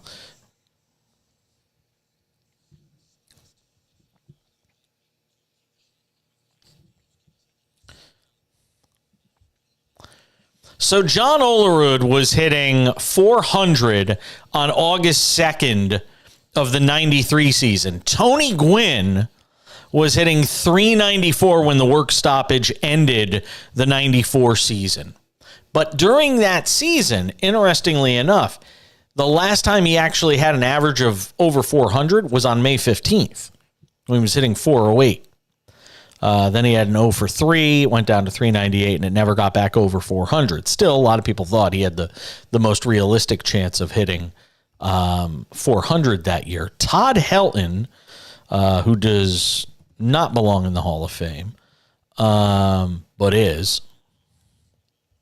He's in the Hall of Very Good. He absolutely is. Yeah, you don't get him for 9 years and then you get in on the last year because everybody feels bad and it's politics and garbage and whatever. He's a great player. He's just not a Hall of Famer. Are you talking about the year he hit 372 in 2000? 2000? It had to be. Yeah. It was, so 2000, he hit 372, did Todd Helton. This is the beauty of baseball. This is the only sport you could do stuff like this with. Because it's the only sport where people really get engrossed in the statistics and the analysis of it. So he was hitting, he was hitting 400 on June 10th that year. He was hitting, but I'll even, on July 1st, he was hitting, July 3rd, he was hitting 394. So he was as high as 394. But you see what happens with all these guys, with the exception of Gwynn, who was hitting 394 on August 11th when the work stoppage occurred. They all get to August, and that's it. They just hit the cliff. Actually, I shouldn't even say that. Wow. I didn't realize how close Helton came. Helton was hitting 399 on August 18th. So I think that's as close as anyone's ever gotten. I know George Brett. George Brett was another one that had a year. Let me pull up the George Brett one real quick here. George Brett hit 390 in 1980. Was the MVP that year. How about these numbers? 390, 24, 118. You ready for this, Brian? You ready for this?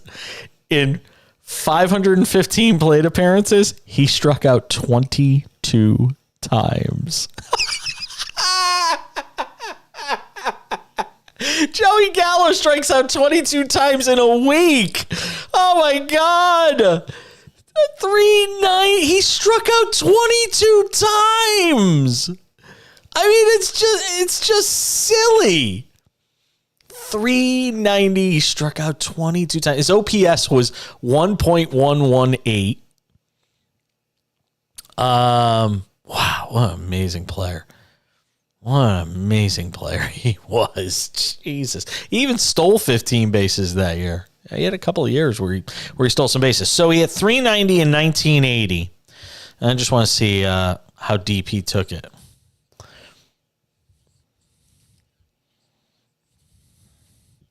I mean, it's an amazing number. Yeah. So that year, Brett was hitting 401. No, here you go.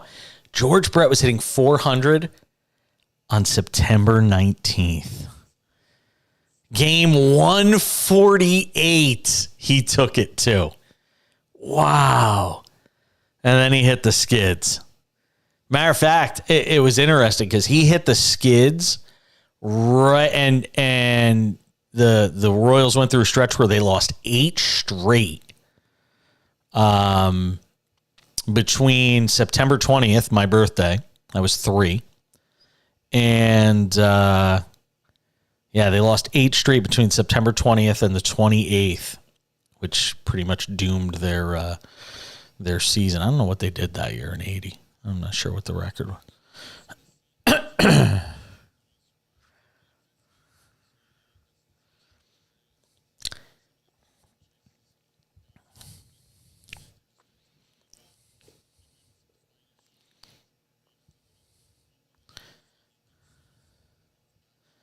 He's got guys that hit around him though too. You know, that lineup's actually pretty good. I was looking at it. I was looking at it in the last couple of days. Brian De La Cruz has started to pick things up for them. The Marlins got some guys. Jesus Sanchez had another big night tonight, a 3-run home run, hitting 306. Gurriel. I mean, they got Gurriel, who's hitting 275. Yeah, no, they got some guys like they're top 5 in their batting order. They do all right. So, you know, it's kind of hard to pitch around him. And, you know, when he's leading off an inning or leading off a game, you know, you're going to walk the leadoff hitter. When you got De La Cruz and Sanchez hitting behind him, that's not murderer's row, but they are guys hitting 299 and 306. You know, I mean, it's interesting. Be fun to watch. And let's see. This kid Cabrera's pitching decent for them. He got the win tonight. Edward Cabrera.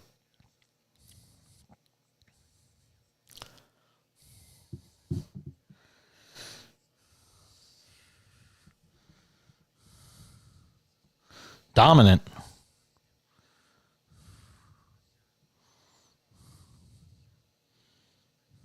Yeah, pitchers go through it, though.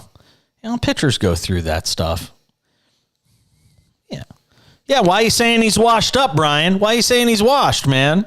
Why are you talking that ish, man?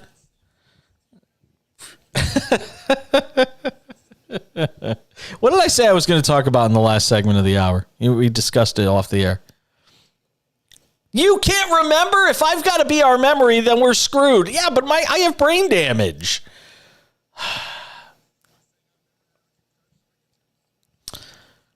How many times you and your friends were like play wrestling and you got dropped on your head?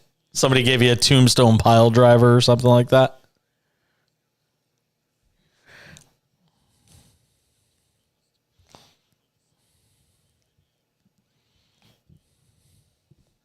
Oh, yes, you did tell me this. Yes.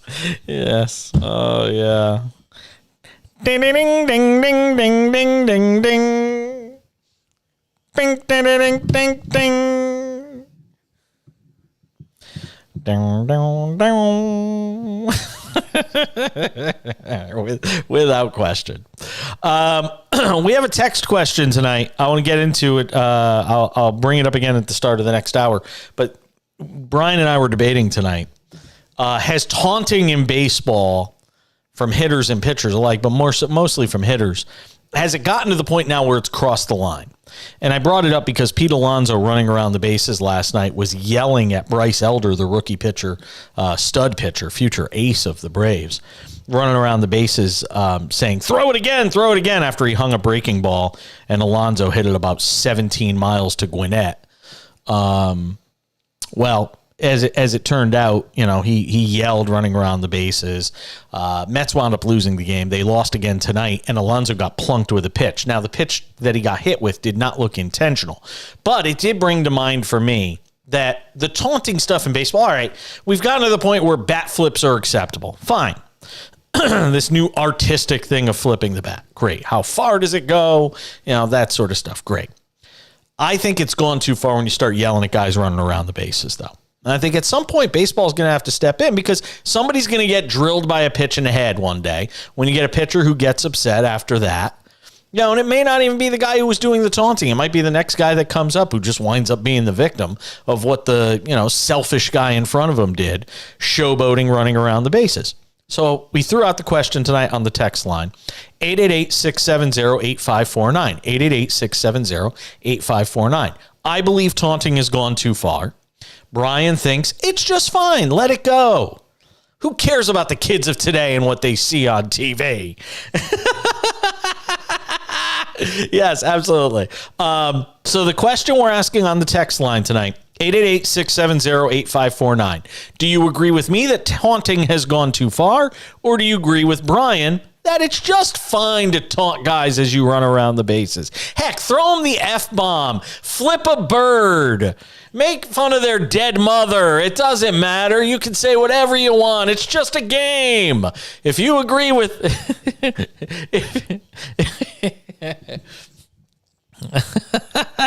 If you agree with Brian, 888-670-8549, just text Brian. Or if you agree with me, 888-670, if you don't like fun, 888-670-8549, text Jason.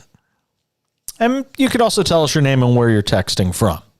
All right, in the next hour, we'll read your texts on this.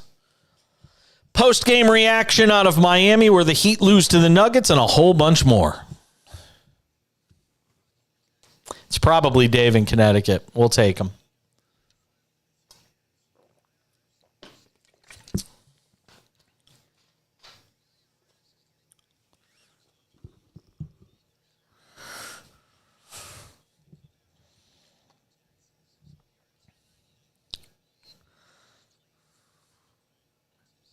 Okay.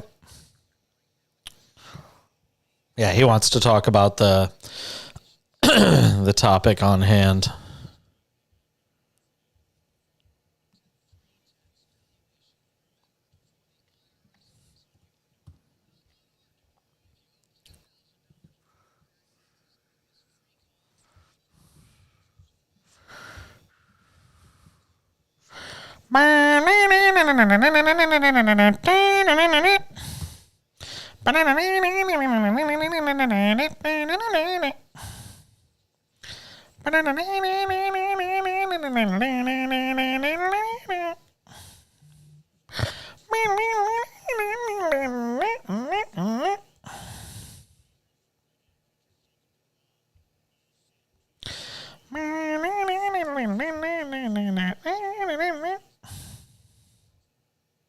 I did not.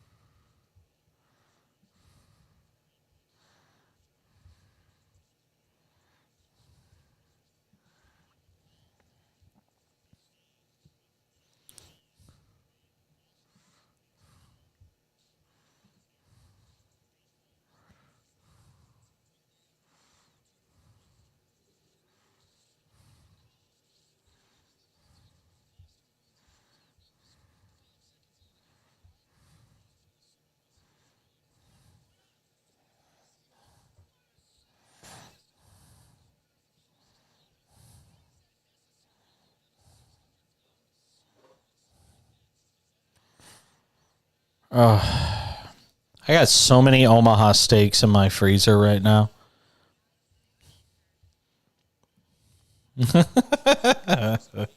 It's pretty ridiculous. We really do have a lot.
Okay. talent on loan from God.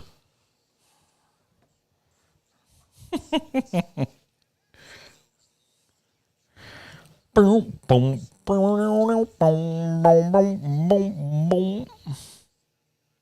Oh, you and me both.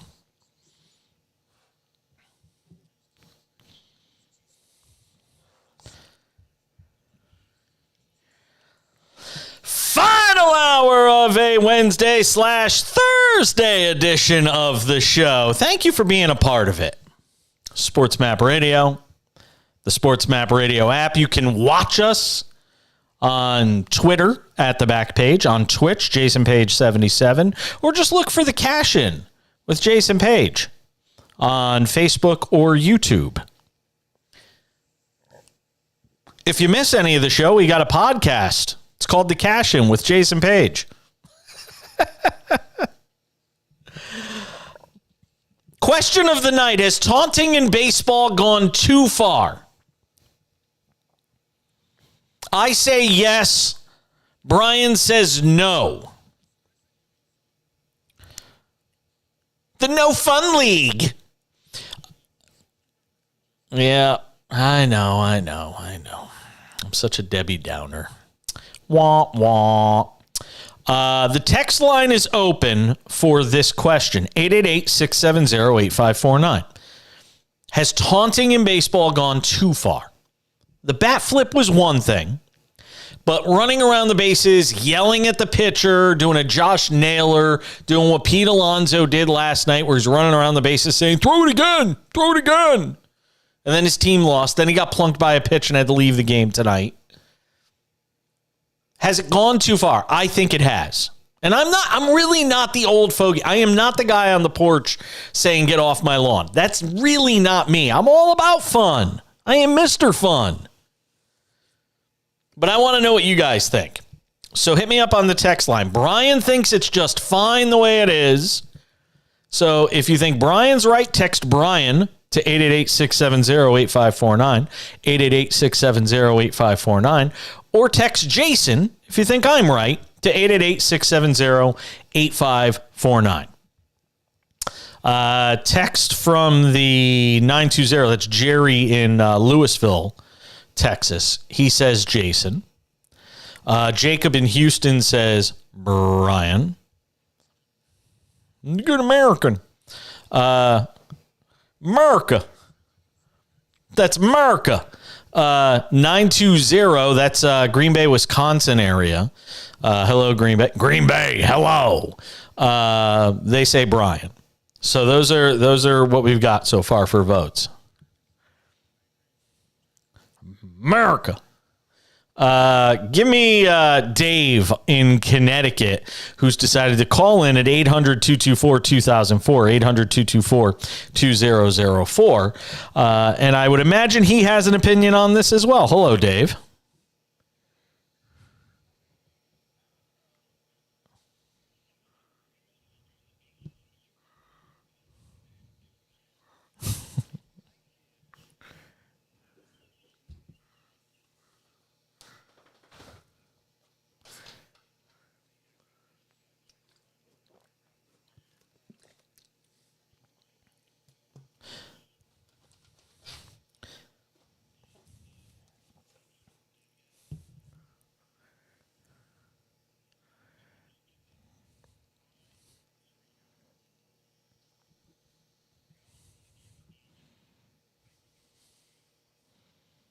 I agree. See? There you go, Dave. Dave, but is it true, Dave, that you're betting on your kids' Little League games?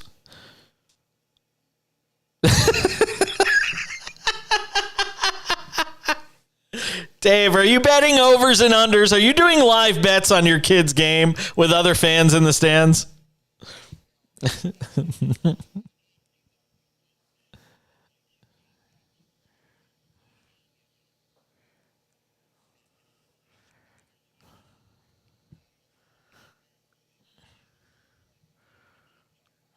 I've heard the Yankee game got canceled tonight. They postponed the Yankee game till tomorrow.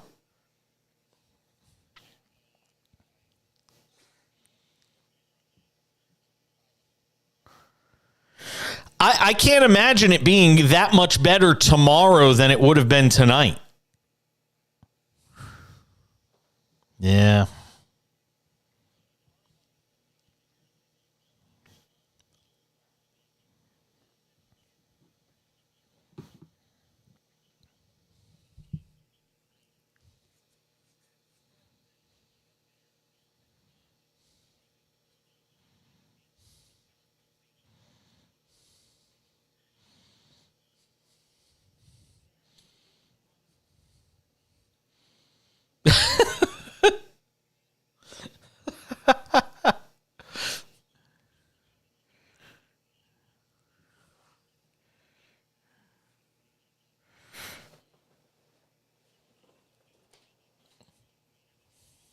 Yes.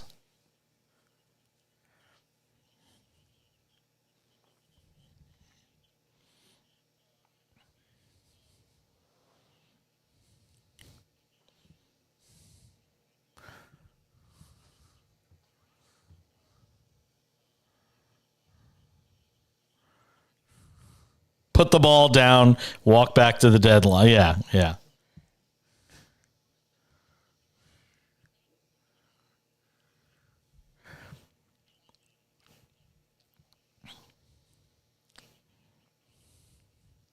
Well, some people think it is. Some people think it is, but it has become widely accepted.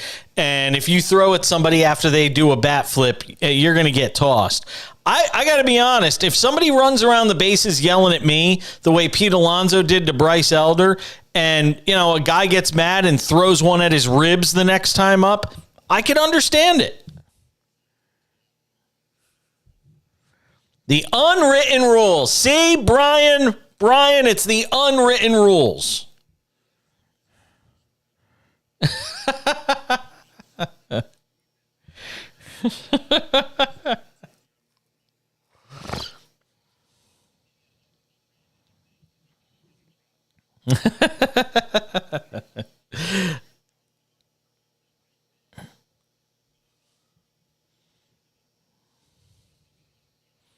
Well, look, baseball's got tons of that stuff. Dave, I appreciate the call. Baseball's got tons of that stuff. Having worked in minor league baseball, having been a bat boy, some of the hijinks that go on, there's tons of unwritten rules. But see, Dave agrees with moi. It's not anti-progress. Let's see. Text from Dave in Austin, Texas. I might ban you for life from ever texting the show again. No, because he wrote both. He says we're both right. You got to pick a side, David. David, pick a side. Don't ride the fence. That's no fun. Come on. Dave, you want to pick me. It's okay. I know you're trying to be magnanimous here. Another big word for you, Brian. Use that one in a sentence tomorrow. Yeah. You thought it had something to do with like a volcano, didn't you? Come on, David. Can't pick both. I love you, but you can't pick both.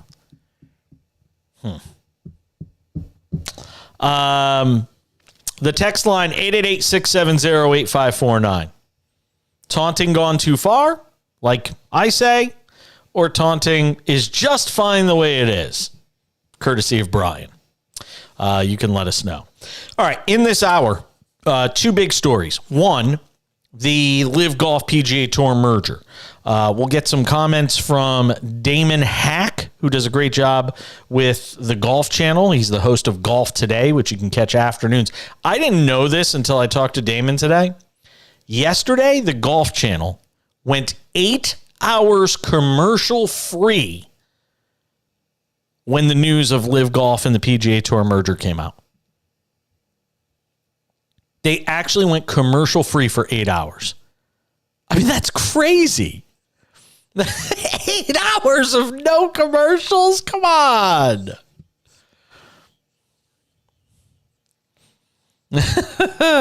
Well, for them, it was like their Super Bowl, though. I mean, look, that's if there's one day that the casual sports fan who doesn't know where the Golf Channel is, if there's one day the casual sports fan's going to find it, it's that day. Do you want to be in a commercial in that moment? No.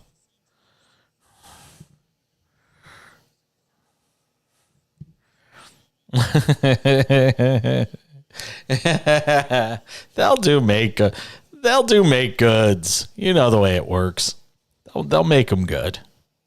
Those guys, when the college golf tournament of the week is on Golf Channel, they'll run some extra ads for them there.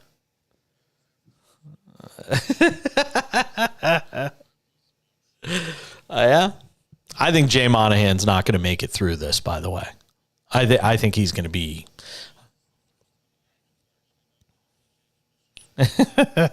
Well, for a long time, it was Tim Fincham.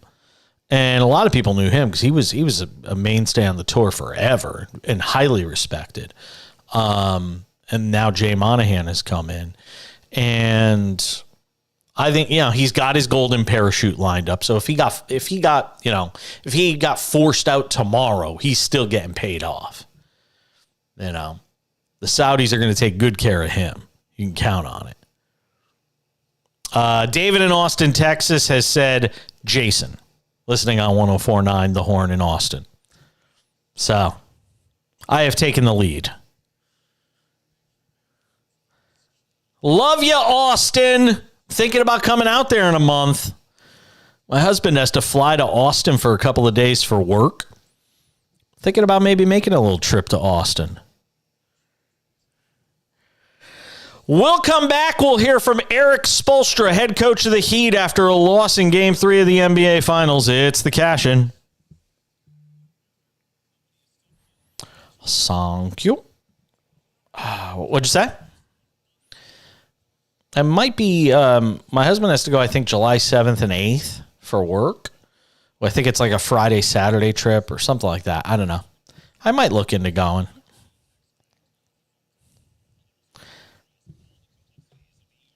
There's just so much going on right now. It's hard to escape for a couple of days. I don't know. I'm going to Seattle the June 23rd to the 25th to go look at places to live. We're not moving there officially. We're just going to look around and see what it's like. Seattle. And then we're going end of July. We're gone for a week to Alaska. Unless I find a fill-in host. Yeah. That's not happening. If I could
And certainly at the beginning of the game, that kind of set the tone. But then from there, we lost a lot of physical 50-50 or ball in the air, ball on the floor battles throughout the course of the game. At key moments, when the moments could have been swing moments, they were coming up with those plays. You have to expect that, not losing the battles. You have to expect there to be elite talent in the finals, and both those guys are elite level talent. At our best version, we've find ways to overcome that, make it tough on them, and then certainly not lose the overwhelming majority of those physical battles, the 50-50 battles, the ball in the air, ball on the floor battles, and that made it too much to overcome. The dynamic of those two, but also getting all the extra, effort points. We're going to stay on the right side in the first row. Cooper Moorhead, Heat.com. They only took 18 threes, which is low for anybody. So was there an effort to take away the three-point line that maybe influenced what they were able to get done in the paint? No, I wouldn't even say that. They just pummeled us in the paint. They didn't really have to shoot threes. They had 60 in the paint. They probably shot over 65% at the paint at the rim. There wasn't a need to space the floor. We didn't offer much resistance, and a lot of those plays were relief points in transition that kind of gave them some separation, some cuts, some timely cuts, and then timely offensive rebounds that led to either buckets or free throw attempts, from there. I thought offensively we actually did get a lot of opportunities in the paint. I haven't seen the percentage. I don't have my glasses right now, but I would have to say our percentage at the rim or in the paint was pretty poor. Yes, you do have to credit their size and everything like that, but we've proven that we can finish in the paint. When we're at our best. But offensively, yeah, there's definitely some things where we got flattened out. And they jammed us up in possessions, got us late into possessions, and then sometimes we were forced with those plays, and that can kind of have a different flow and feel to it than if it's just, in our typical, rhythm of our offense. First row in the middle. Me. Yeah. Hey, Sport, this is Will Giller from The Athletic. Throughout the playoffs, you talked about the confidence you guys have in the guys outside of Bam and Jimmy to produce and put up big numbers for you guys offensively. What do you think kind of made it difficult on those group of guys tonight? I just think sometimes for us, when we lose a lot of those physical battles, the effort plays, the loose balls, the rebounding battles, that's our identity. And sometimes that can affect the flow of the rest of your game. That's not an excuse. I think the thing that we've proven over and over and over is we can win and find different ways to win regardless of whether we have confidence, regardless of whether the ball's going in. We have a determination to impact the game and find a different solution or different way to win a game regardless of whether the ball's going in. It felt like at times, some of those missed shots at the rim or in the paint, the makeable shots that we've made, the last several months or weeks, that affected a little bit of our whatever going down the other end. And that hasn't happened, a lot. I do want to get to the film because I'm not totally sure about that. It felt like that. We're at our best when we're winning those battles first. So you can just check that box. The physical battles, 50-50s, ball in the air, ball on the floor. We win those battles. We figure everything else out along the way. Second row in the middle. Hey, Spo, Vince Goodwill, Yahoo Sports. I think the rebound margin was the greatest since like 1972 in a finals game. When you think about this as being what you guys do, was that the message in the locker room telling the guys, hey, we have to rebound, we have to get to the 50-50? Because it feels like that's the only thing you've said since you've been up here. Yes. That's all you need to hear. Yes. Plain and simple. But again, you don't hear, him destroying his team or I keep saying it throughout the series. The cool and calm, slow and steady wins the race. I've said I thought it was going to be a long series. I picked Miami in 7. There isn't anything I've seen through the first 3 games that changes my mind. I still think it's Miami in 7. Because I don't know that Denver can play with the kind of intensity they played tonight for 7 games. I know Miami's going to. But look, when you're talking about a 7-game series, you're honestly saying it's a very evenly matched series. Let me go to FanDuel Sportsbook. The odds for the next game. So before the game ended, the odds had already come out for next game just before the game ended. And it was Denver -4 for game 4. It's now Denver -3.5. So the early money went to Miami, obviously, which dropped that line to 3.5. Miami +134. And look, after game 1, I told you to take Miami.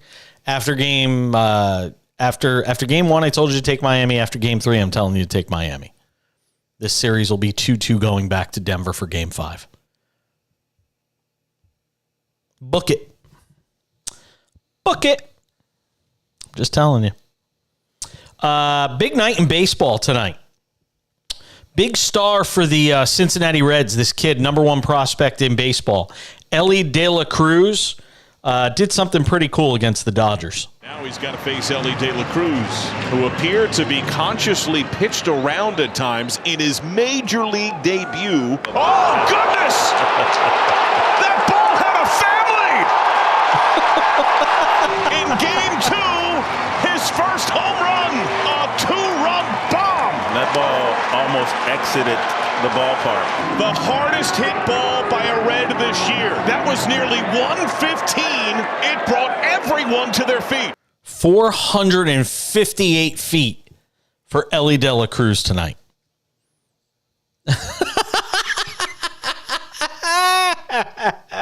He did. It almost left the Great American Ballpark. I mean, that's crazy. Dude, you don't say, it's so funny, and I don't know if this is like the trend of the future, but you look at guys like him and O'Neal Cruz, shortstops that are 6'6", 6', it's just bizarre to look at these guys. It's not a lot of them, though. Who else are you going to tell me? But they're anomalies. I mean, Derek Jeter's not, but Anthony Volpe's a Lilliputian.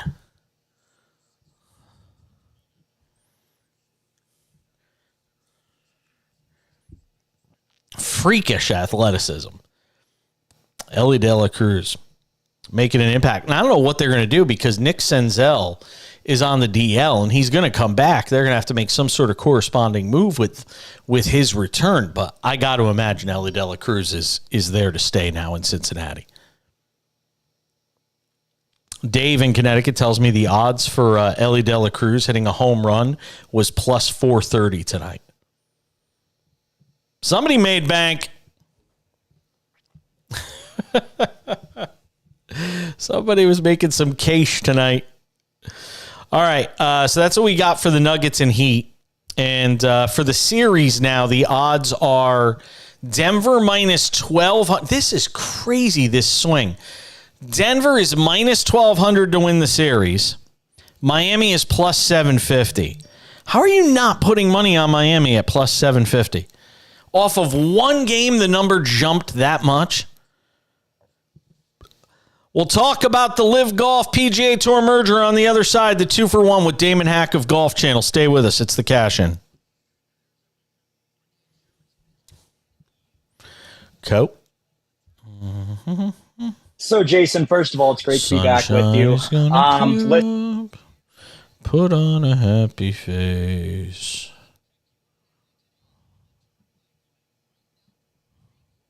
About 1,000, Jason. We all got to work thinking it'd be a sleepy Tuesday in our game. Next thing we know, our phones are blowing up about a CNBC news alert that the tour had decided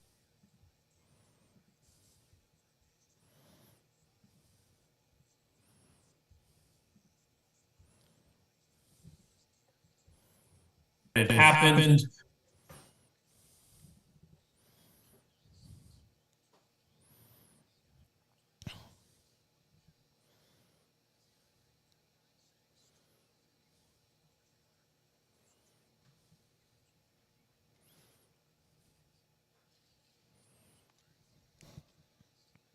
Is there any chance you could send me the 3 hours from tonight? Would it be too much trouble? No. Thank you. Appreciate it.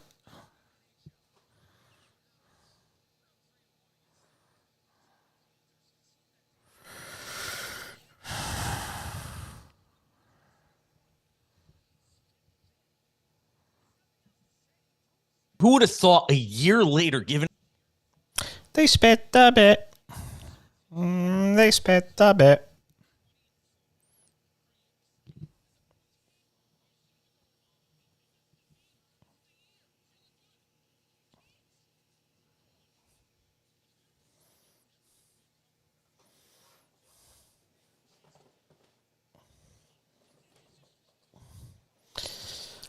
The Palm Springs AHL team, the Coachella Valley Firebirds, are in the championship for the AHL Calder Cup. Yeah, first season in the league, they're playing for a championship against the Hershey Bears. Best of 7 series starts. I forget what night it starts. Dude, they are selling out this arena for every playoff game now. They had over 10,000. Yeah, it's no joke. It's no joke, man. This place is like hockey fever now. A town there's with no ice rinks anywhere in sight in this town. It's crazy. Like the hockey culture has totally taken over. Team came back from the airport from Milwaukee, and there were like fans here waiting at the airport for them. It's crazy.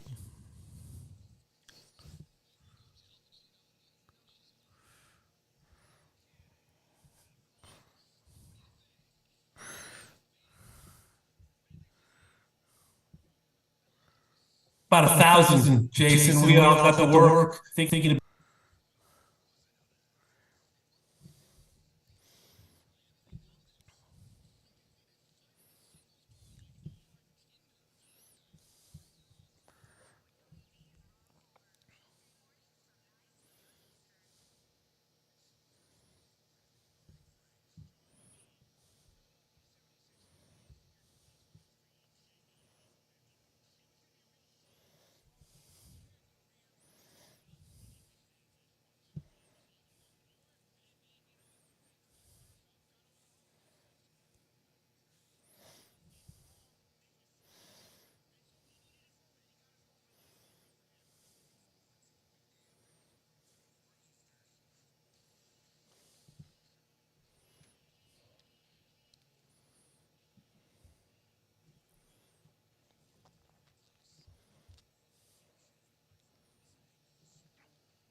Good to have you with us tonight. In the 2-for-1, it's Damon Hack. He hosts Golf Today on Golf Channel. Damon, on this Live Golf PGA Tour merger on a scale of 1 to 10,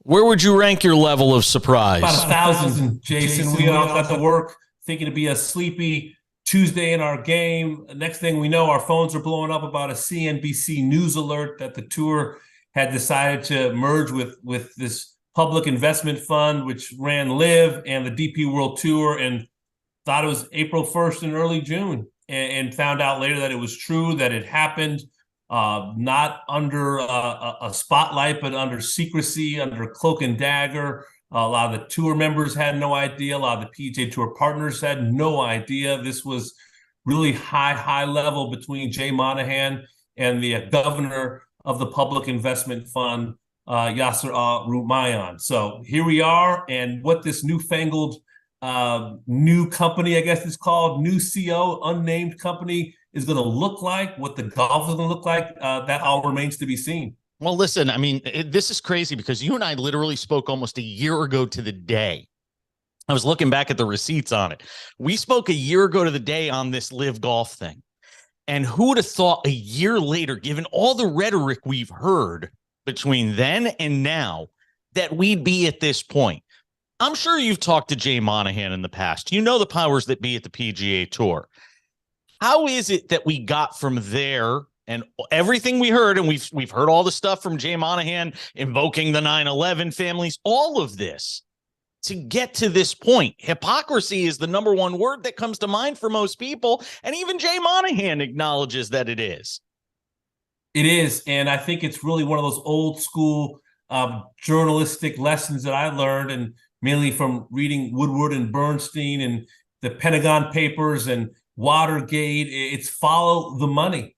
And I think that's what this boils down to, like the PGA Tour raising its purses in these designated events, and maybe sponsors feeling they're not getting the bang for their buck when you have this fractured professional golf landscape. Is that the reason why we're here? The tour in this kind of cash arms race with the deep-pocketed public investment fund. Was this the only way out, the last resort for the tour to stay viable against these billions and billions of dollars that are available in this Saudi Arabian fund? So I think it comes down to the money, and whether it comes down a little bit to the court case and the potential for discovery and the PGA Tour's books to be opened up. Is that a part of this story? That could be it as well. But I think however you slice it, break it down, chop it up, I think cash is king.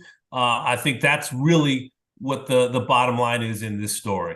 Damon, we've heard that, the PGA Tour players, the rank and file, were calling for Monahan's head at this players only or this players meeting on Tuesday. Then we heard Rory McIlroy tone it down a bit and bring down the temperature of that conversation on Wednesday, given the fact that he was the face of the resistance.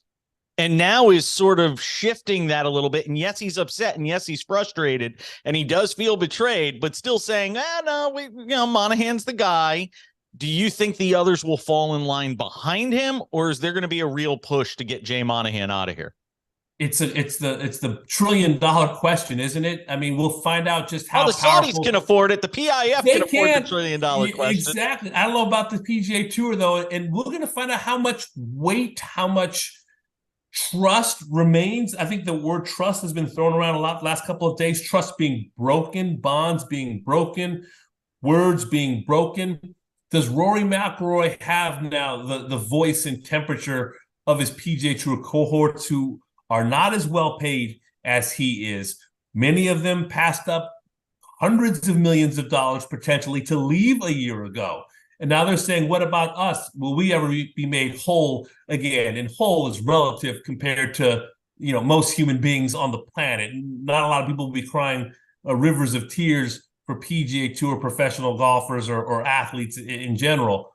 But having had the position that the tour had and had the position that Rory has, and if Rory is saying this is going to be okay, I trust Jay Monahan, how does he convince the larger PGA Tour body, which isn't as well paid, well sponsored as Rory McIlroy, to get those guys to buy in, to get the bulk of the PGA Tour policy board to say this is going to be okay? Those are going to be some very interesting conversations over the next days and weeks and months, because I think that Jay Monahan, and he used the words about the temperature being hot. Some players said it was 90% anger, 10% support in that players-only meeting at the RBC Canadian Open. I thought this could have gone one of two ways with Rory. I thought he could have come into this thing today and sort of stayed mum, kept his powder dry, so to speak. And I thought there was an opportunity here that if these guys were that upset about the Saudi involvement in this being left out, Jay Monahan sort of misleading them and then bringing them to this conclusion. I thought there was an opportunity where you might hear a Tiger, a Rory, Jordan Spieth, Justin Thomas, the real powers of the tour, John Rahm, all these guys come together and say, you know what? We'll launch our own tour. Did you ever think that was a possibility in this, that we could wind up seeing guys just say, you know what, enough of this. Jay Monahan's a clown. Yeah, now we're going to have to answer all these questions. Every one of these golfers, Damon, is going to have to answer the question that all the live guys were answering about Saudi PIF money being thrown into this thing. They're all thrust right into that situation. I wondered if there was a possibility that you could see guys say, you know what, we're done. We're going to launch our own tour. Is that out the window now? It's a great question, Jason. I just don't know what the level of connection that the players themselves have with the sponsors, the relationships that the tour has with sponsors, and what those conversations have been like. This is what I do know. I do know that there are a handful of PGA Tour sponsors, FedEx, for example, Grant Thornton, another one, that already have business relationships with Saudi Arabia or with the Public Investment Fund. Is that giving perhaps the Jay Monahan and some of the PGA Tour players some solace that maybe there's some previous relationship that can help save the tour's bacon, that the money's going to be so good? But again, this is a PGA Tour player member-run organization, and the members were left in the dark. So for Jay to ask the players to trust him once again, after so many of them went to bat, none bigger than Rory, sleepless nights, midnight text messages, meetings during tournaments, microphone after microphone shoved into his face, to ask him not about the drive on 15, but the geopolitics of the Middle East. And to wear the badge as he did, proudly and with honor of the PGA Tour. How does all of that just go away and poof, and we turn the page and move on? Those are some relationships that are going to have to be mended. I don't know how Jay Monahan does that other than handing every member of the PGA Tour a suit made of money and saying, you know what, the getting is going to get so good that you're going to forget this disruptive year plus that everyone has experienced. Yeah, and look, I mean, you talk about relationships. Rory and Tiger Woods have already formed this company. We know how much power there is at the top of the tour. Yeah, I mean, the top 103 guys in the world, if you're looking at the money leaders, have made over $1 million this year. Now, granted, that's not a ton of money, but you know, guys are making money as it is. I'm just trying to figure out sort of, you know, if there's an off ramp for some of these guys, if they don't want to be a part of it, if they don't want to be a party to being involved with the Saudis, you know, how all of that looks. But let me ask you something. And nobody knows the answer to this. There's so many, you know, devil in the detail things to be worked out here. What does this partnership, from what you're hearing, what does it look like? I mean, does the LIV Tour go away? Are these LIV golfers just going to be welcomed back with open arms? What kind of friction does that create? The money they're getting, are they going to continue to get it? Like, how does anybody have any sense for how this works? I think it's going to be a la carte, case by case basis as far as who can come back, if they have to pay a fine, if they have to spend 2 months in a suspended list, do they have to play with an arm tied behind their back for a couple of months? I mean, those are, and I'm making a little bit of a joke, but we don't know. Does Phil Mickelson have to wait longer to come back than Taylor Gooch? Or if you didn't become a party of this lawsuit, do you get to come back to the PGA Tour more quickly? It sounds like, and from what Rory McIlroy's had to say, is that he, quote, hates LIV golf and thinks that it's going to go away, or at least wants it to go away. This is called New Co. at this point in the papers and documents. New company to be named. No one knows what the name is going to be. Is it going to be a tournament in Riyadh at some point? How it's going to be, you know, spread out over a calendar? Those questions remain. Damon Hack, catch him on Golf Today on Golf Channel. I know you are super busy, so I am grateful for your time. Thank you, my friend. Thanks, Jason. When we come back, a few words on the Lionel Messi deal to Miami and MLS and a whole bunch more.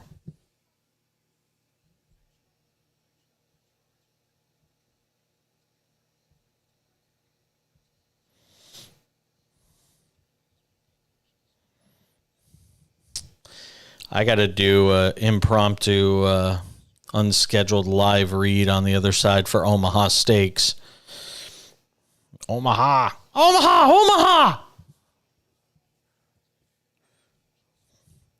They want to air check.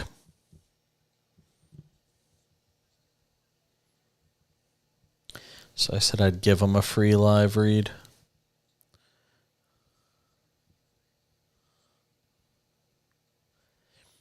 I remember the days I used to interview Om Yumnasuk, who's doing the NBA Finals reporting from the NBA Finals with Nick Friedel.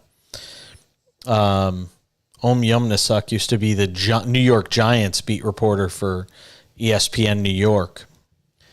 Now he's got a nice gig with the network. Supposedly there's a whole bunch more people that are going to get laid off later this month. Yeah. Well, Chelios already got let go.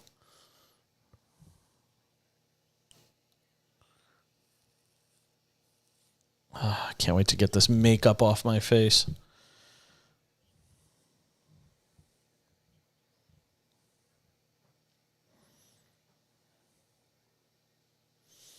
There's Ellie De La Cruz.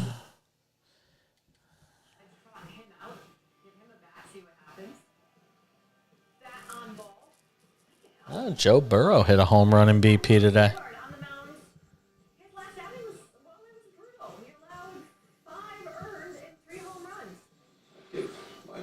Hypothetical firstborn to be me again. It really sucks that right now I just feel like I'm the only weakest link on this team.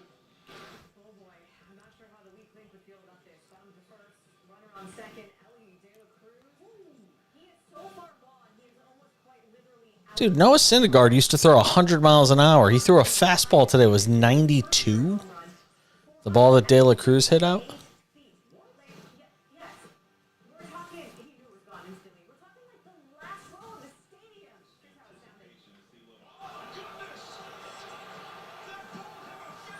That ball had a family.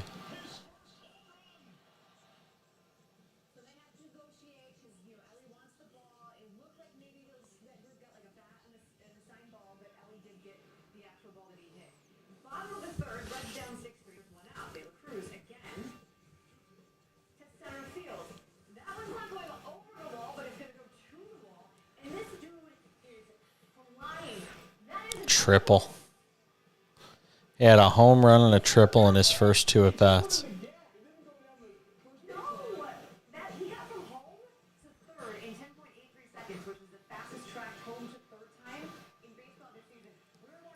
Fastest home to third time this season, 10.83 seconds, Ellie De La Cruz.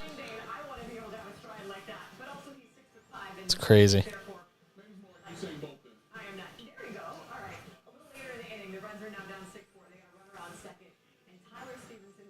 And funny, he's been up for 2 days and they've won both games.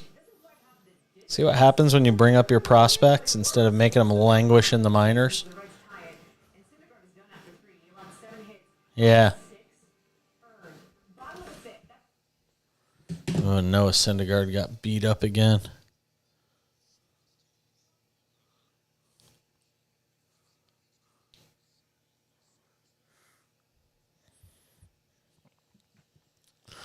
Thanks for being a part of it.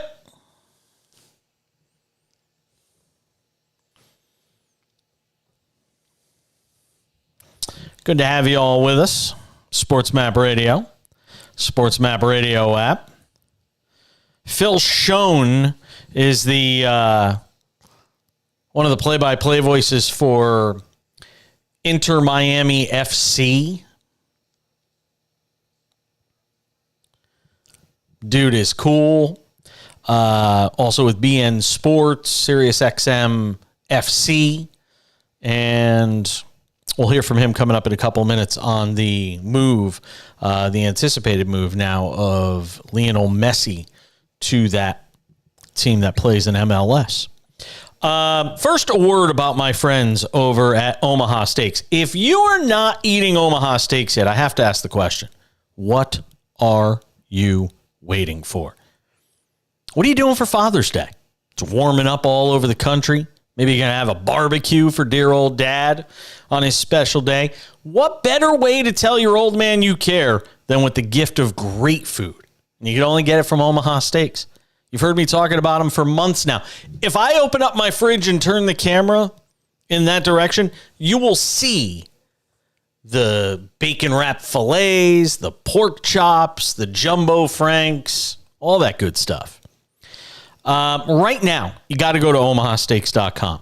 Click on the search box and enter my code CASHIN, CASHIN.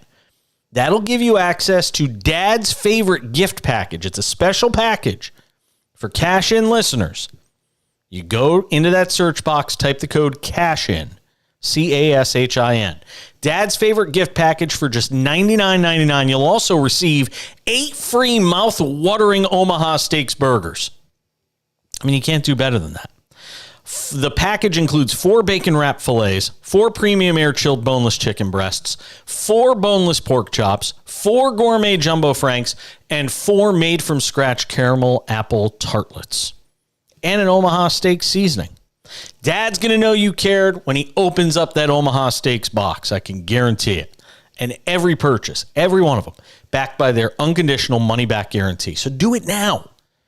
omahasteaks.com. Use my code CASHIN, CASHIN, in the search box for this amazing offer. Go ahead. Do it right now. All right. Let's hear from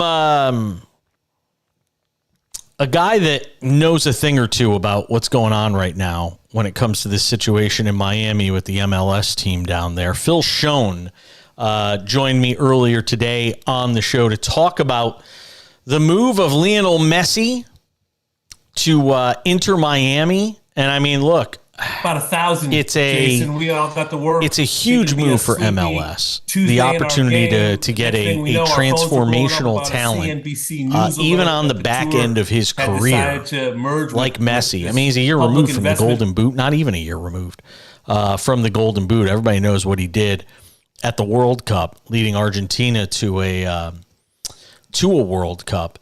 And now he's going to help promote the MLS in a big way. It's more than just simply going to play for MLS. It's about a lot more than that. For Inter Miami, it's a huge move for the folks at MLS, a huge move for the team in Miami, which is owned by David Beckham. I asked Phil Schoen about it earlier today, and he gave me some thoughts on what this whole deal looks like and how big it's going to be for this Inter Miami FC squad. Take a listen. I'm making sure I got that right? Maybe 83,001. I probably forgot a year. Fair enough. Is there anything that keeps this deal from getting done? Because Messi said while he wants to play there, there are still details to be worked out. Is there any way it doesn't get done? Considering the fact he admitted that Barcelona was his first choice, but didn't see how they could get that to happen, especially did not see how they could get that to happen without some severe cuts to a number of players, and he didn't want to be part of that. And considering the fact that Saudi Arabia was already offering him $500 million a year, for him to come out and say this, I think his mind is made up. And we already know for years, and especially for much of the last year, David Beckham, Inter Miami, and Major League Soccer have been trying to find a way to make this happen. And with Apple TV jumping on, that gives them a corporate sponsor who also happened to be invested with Lionel Messi and the upcoming documentary. The rest of the league, I guess in some ways similar to the Beckham signing, are also on board. And it's going to be a little strange to see Inter Miami's opponents kind of shelling in to get the chance to play against Lionel Messi, but they'll also be cashing in because a lot of them will probably be moving to bigger stadiums. So it's one of the biggest announcements in the history of Major League Soccer, without a doubt. How about biggest announcement in the history of American professional sports? Do we even need to quantify it or restrict it to soccer? It just feels to me like, and I know there's so many things going on in the news world right now, in the sports world, but this is monumental. Well, I mean, I don't want to assume for other sports, but probably a little bigger than Michael Jordan going to play White Sox AA ball. Facetious, obviously. I think when you're talking about soccer, it's easier to draw some parallels. For the other sports, I don't know, maybe some of the superstars like a Bo Jackson doing double dips and Deion Sanders and stuff. But I mean, nothing that carries the cachet of this. But I'm just thinking, I'm even just thinking in terms of the gravitas he brings to American professional sports. I mean, aside from Pele coming to play for the Cosmos, I mean, I just can't think of anything like this. Well, the other one that I mentioned was Beckham. And yeah. I would tend to agree. In fact, I could say there's an argument. This is bigger than the Pele signing because you're looking at Beckham when Major League Soccer was coming out of a dark age. It was kind of in the doldrums. The last Miami franchise had just been folded up a couple of years before. Looking at Pele, the Cosmos were one of the worst teams in the league. They were in serious danger of fading away. Credit to Clive Toy for getting something done. So it's a different scenario now in the fact that San Diego just plopped $500 million down to get to join the party, and Apple plopped $1 billion more to get a chance to broadcast it. So I think maybe for the first time, and this is why I say that this could be bigger, for the first time, soccer in America has the foundation and is ready to launch. For example, we looked at World Cup '94. Just like NASL set the stage for Major League Soccer, the World Cup in 1994 showed two things. Number one, that there was a vast audience of soccer fans that were out there. And it showed those fans, we don't need the legacy media to be relevant or to stay in touch with our favorite sport. And I think that's just exacerbated the situation to the point where now the World Cup is coming back, Copa America even before, which plays a part in this. In the next World Cup's going to be here in North America. And I think that it will, along with the Messi signing, along with Copa America coming in, we're just going to see event after event, building blocks, dominoes falling. And I guess we'll kind of see that snowball rolling uphill and get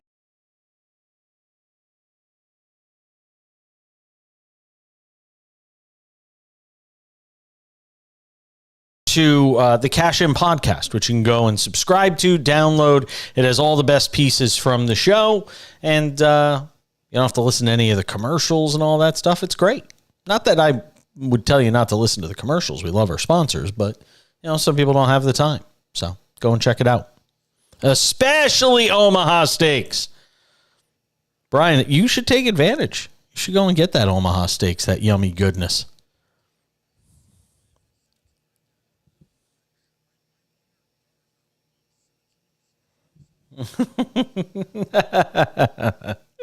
Fair enough. Like I said, we've got so much of the Omaha Steak stuff, and as somebody who deals with gout, the red meat thing, it's kind of a struggle for me. So whenever I eat it, I have to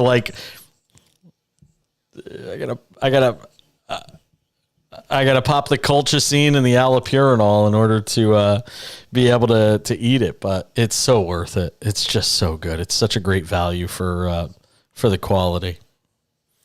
Yep, absolutely. Rest in peace, Iron Sheik.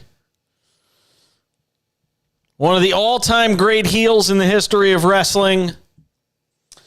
Thank you to our producer, engineer extraordinaire, Brian McDonald. It was fun working with you for a day. I never drink the Sprite. Thank you, Damon Hack, Phil Schoen, Sam Yarnell, cast of thousands. We're back here with you on Thursday for the Cash In on SportsMap Radio. Bye! Thanks, brother.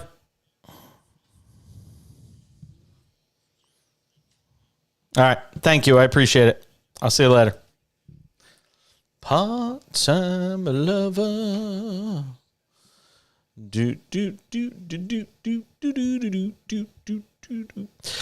Wow, that felt like I literally felt like I did like a 10-hour show today.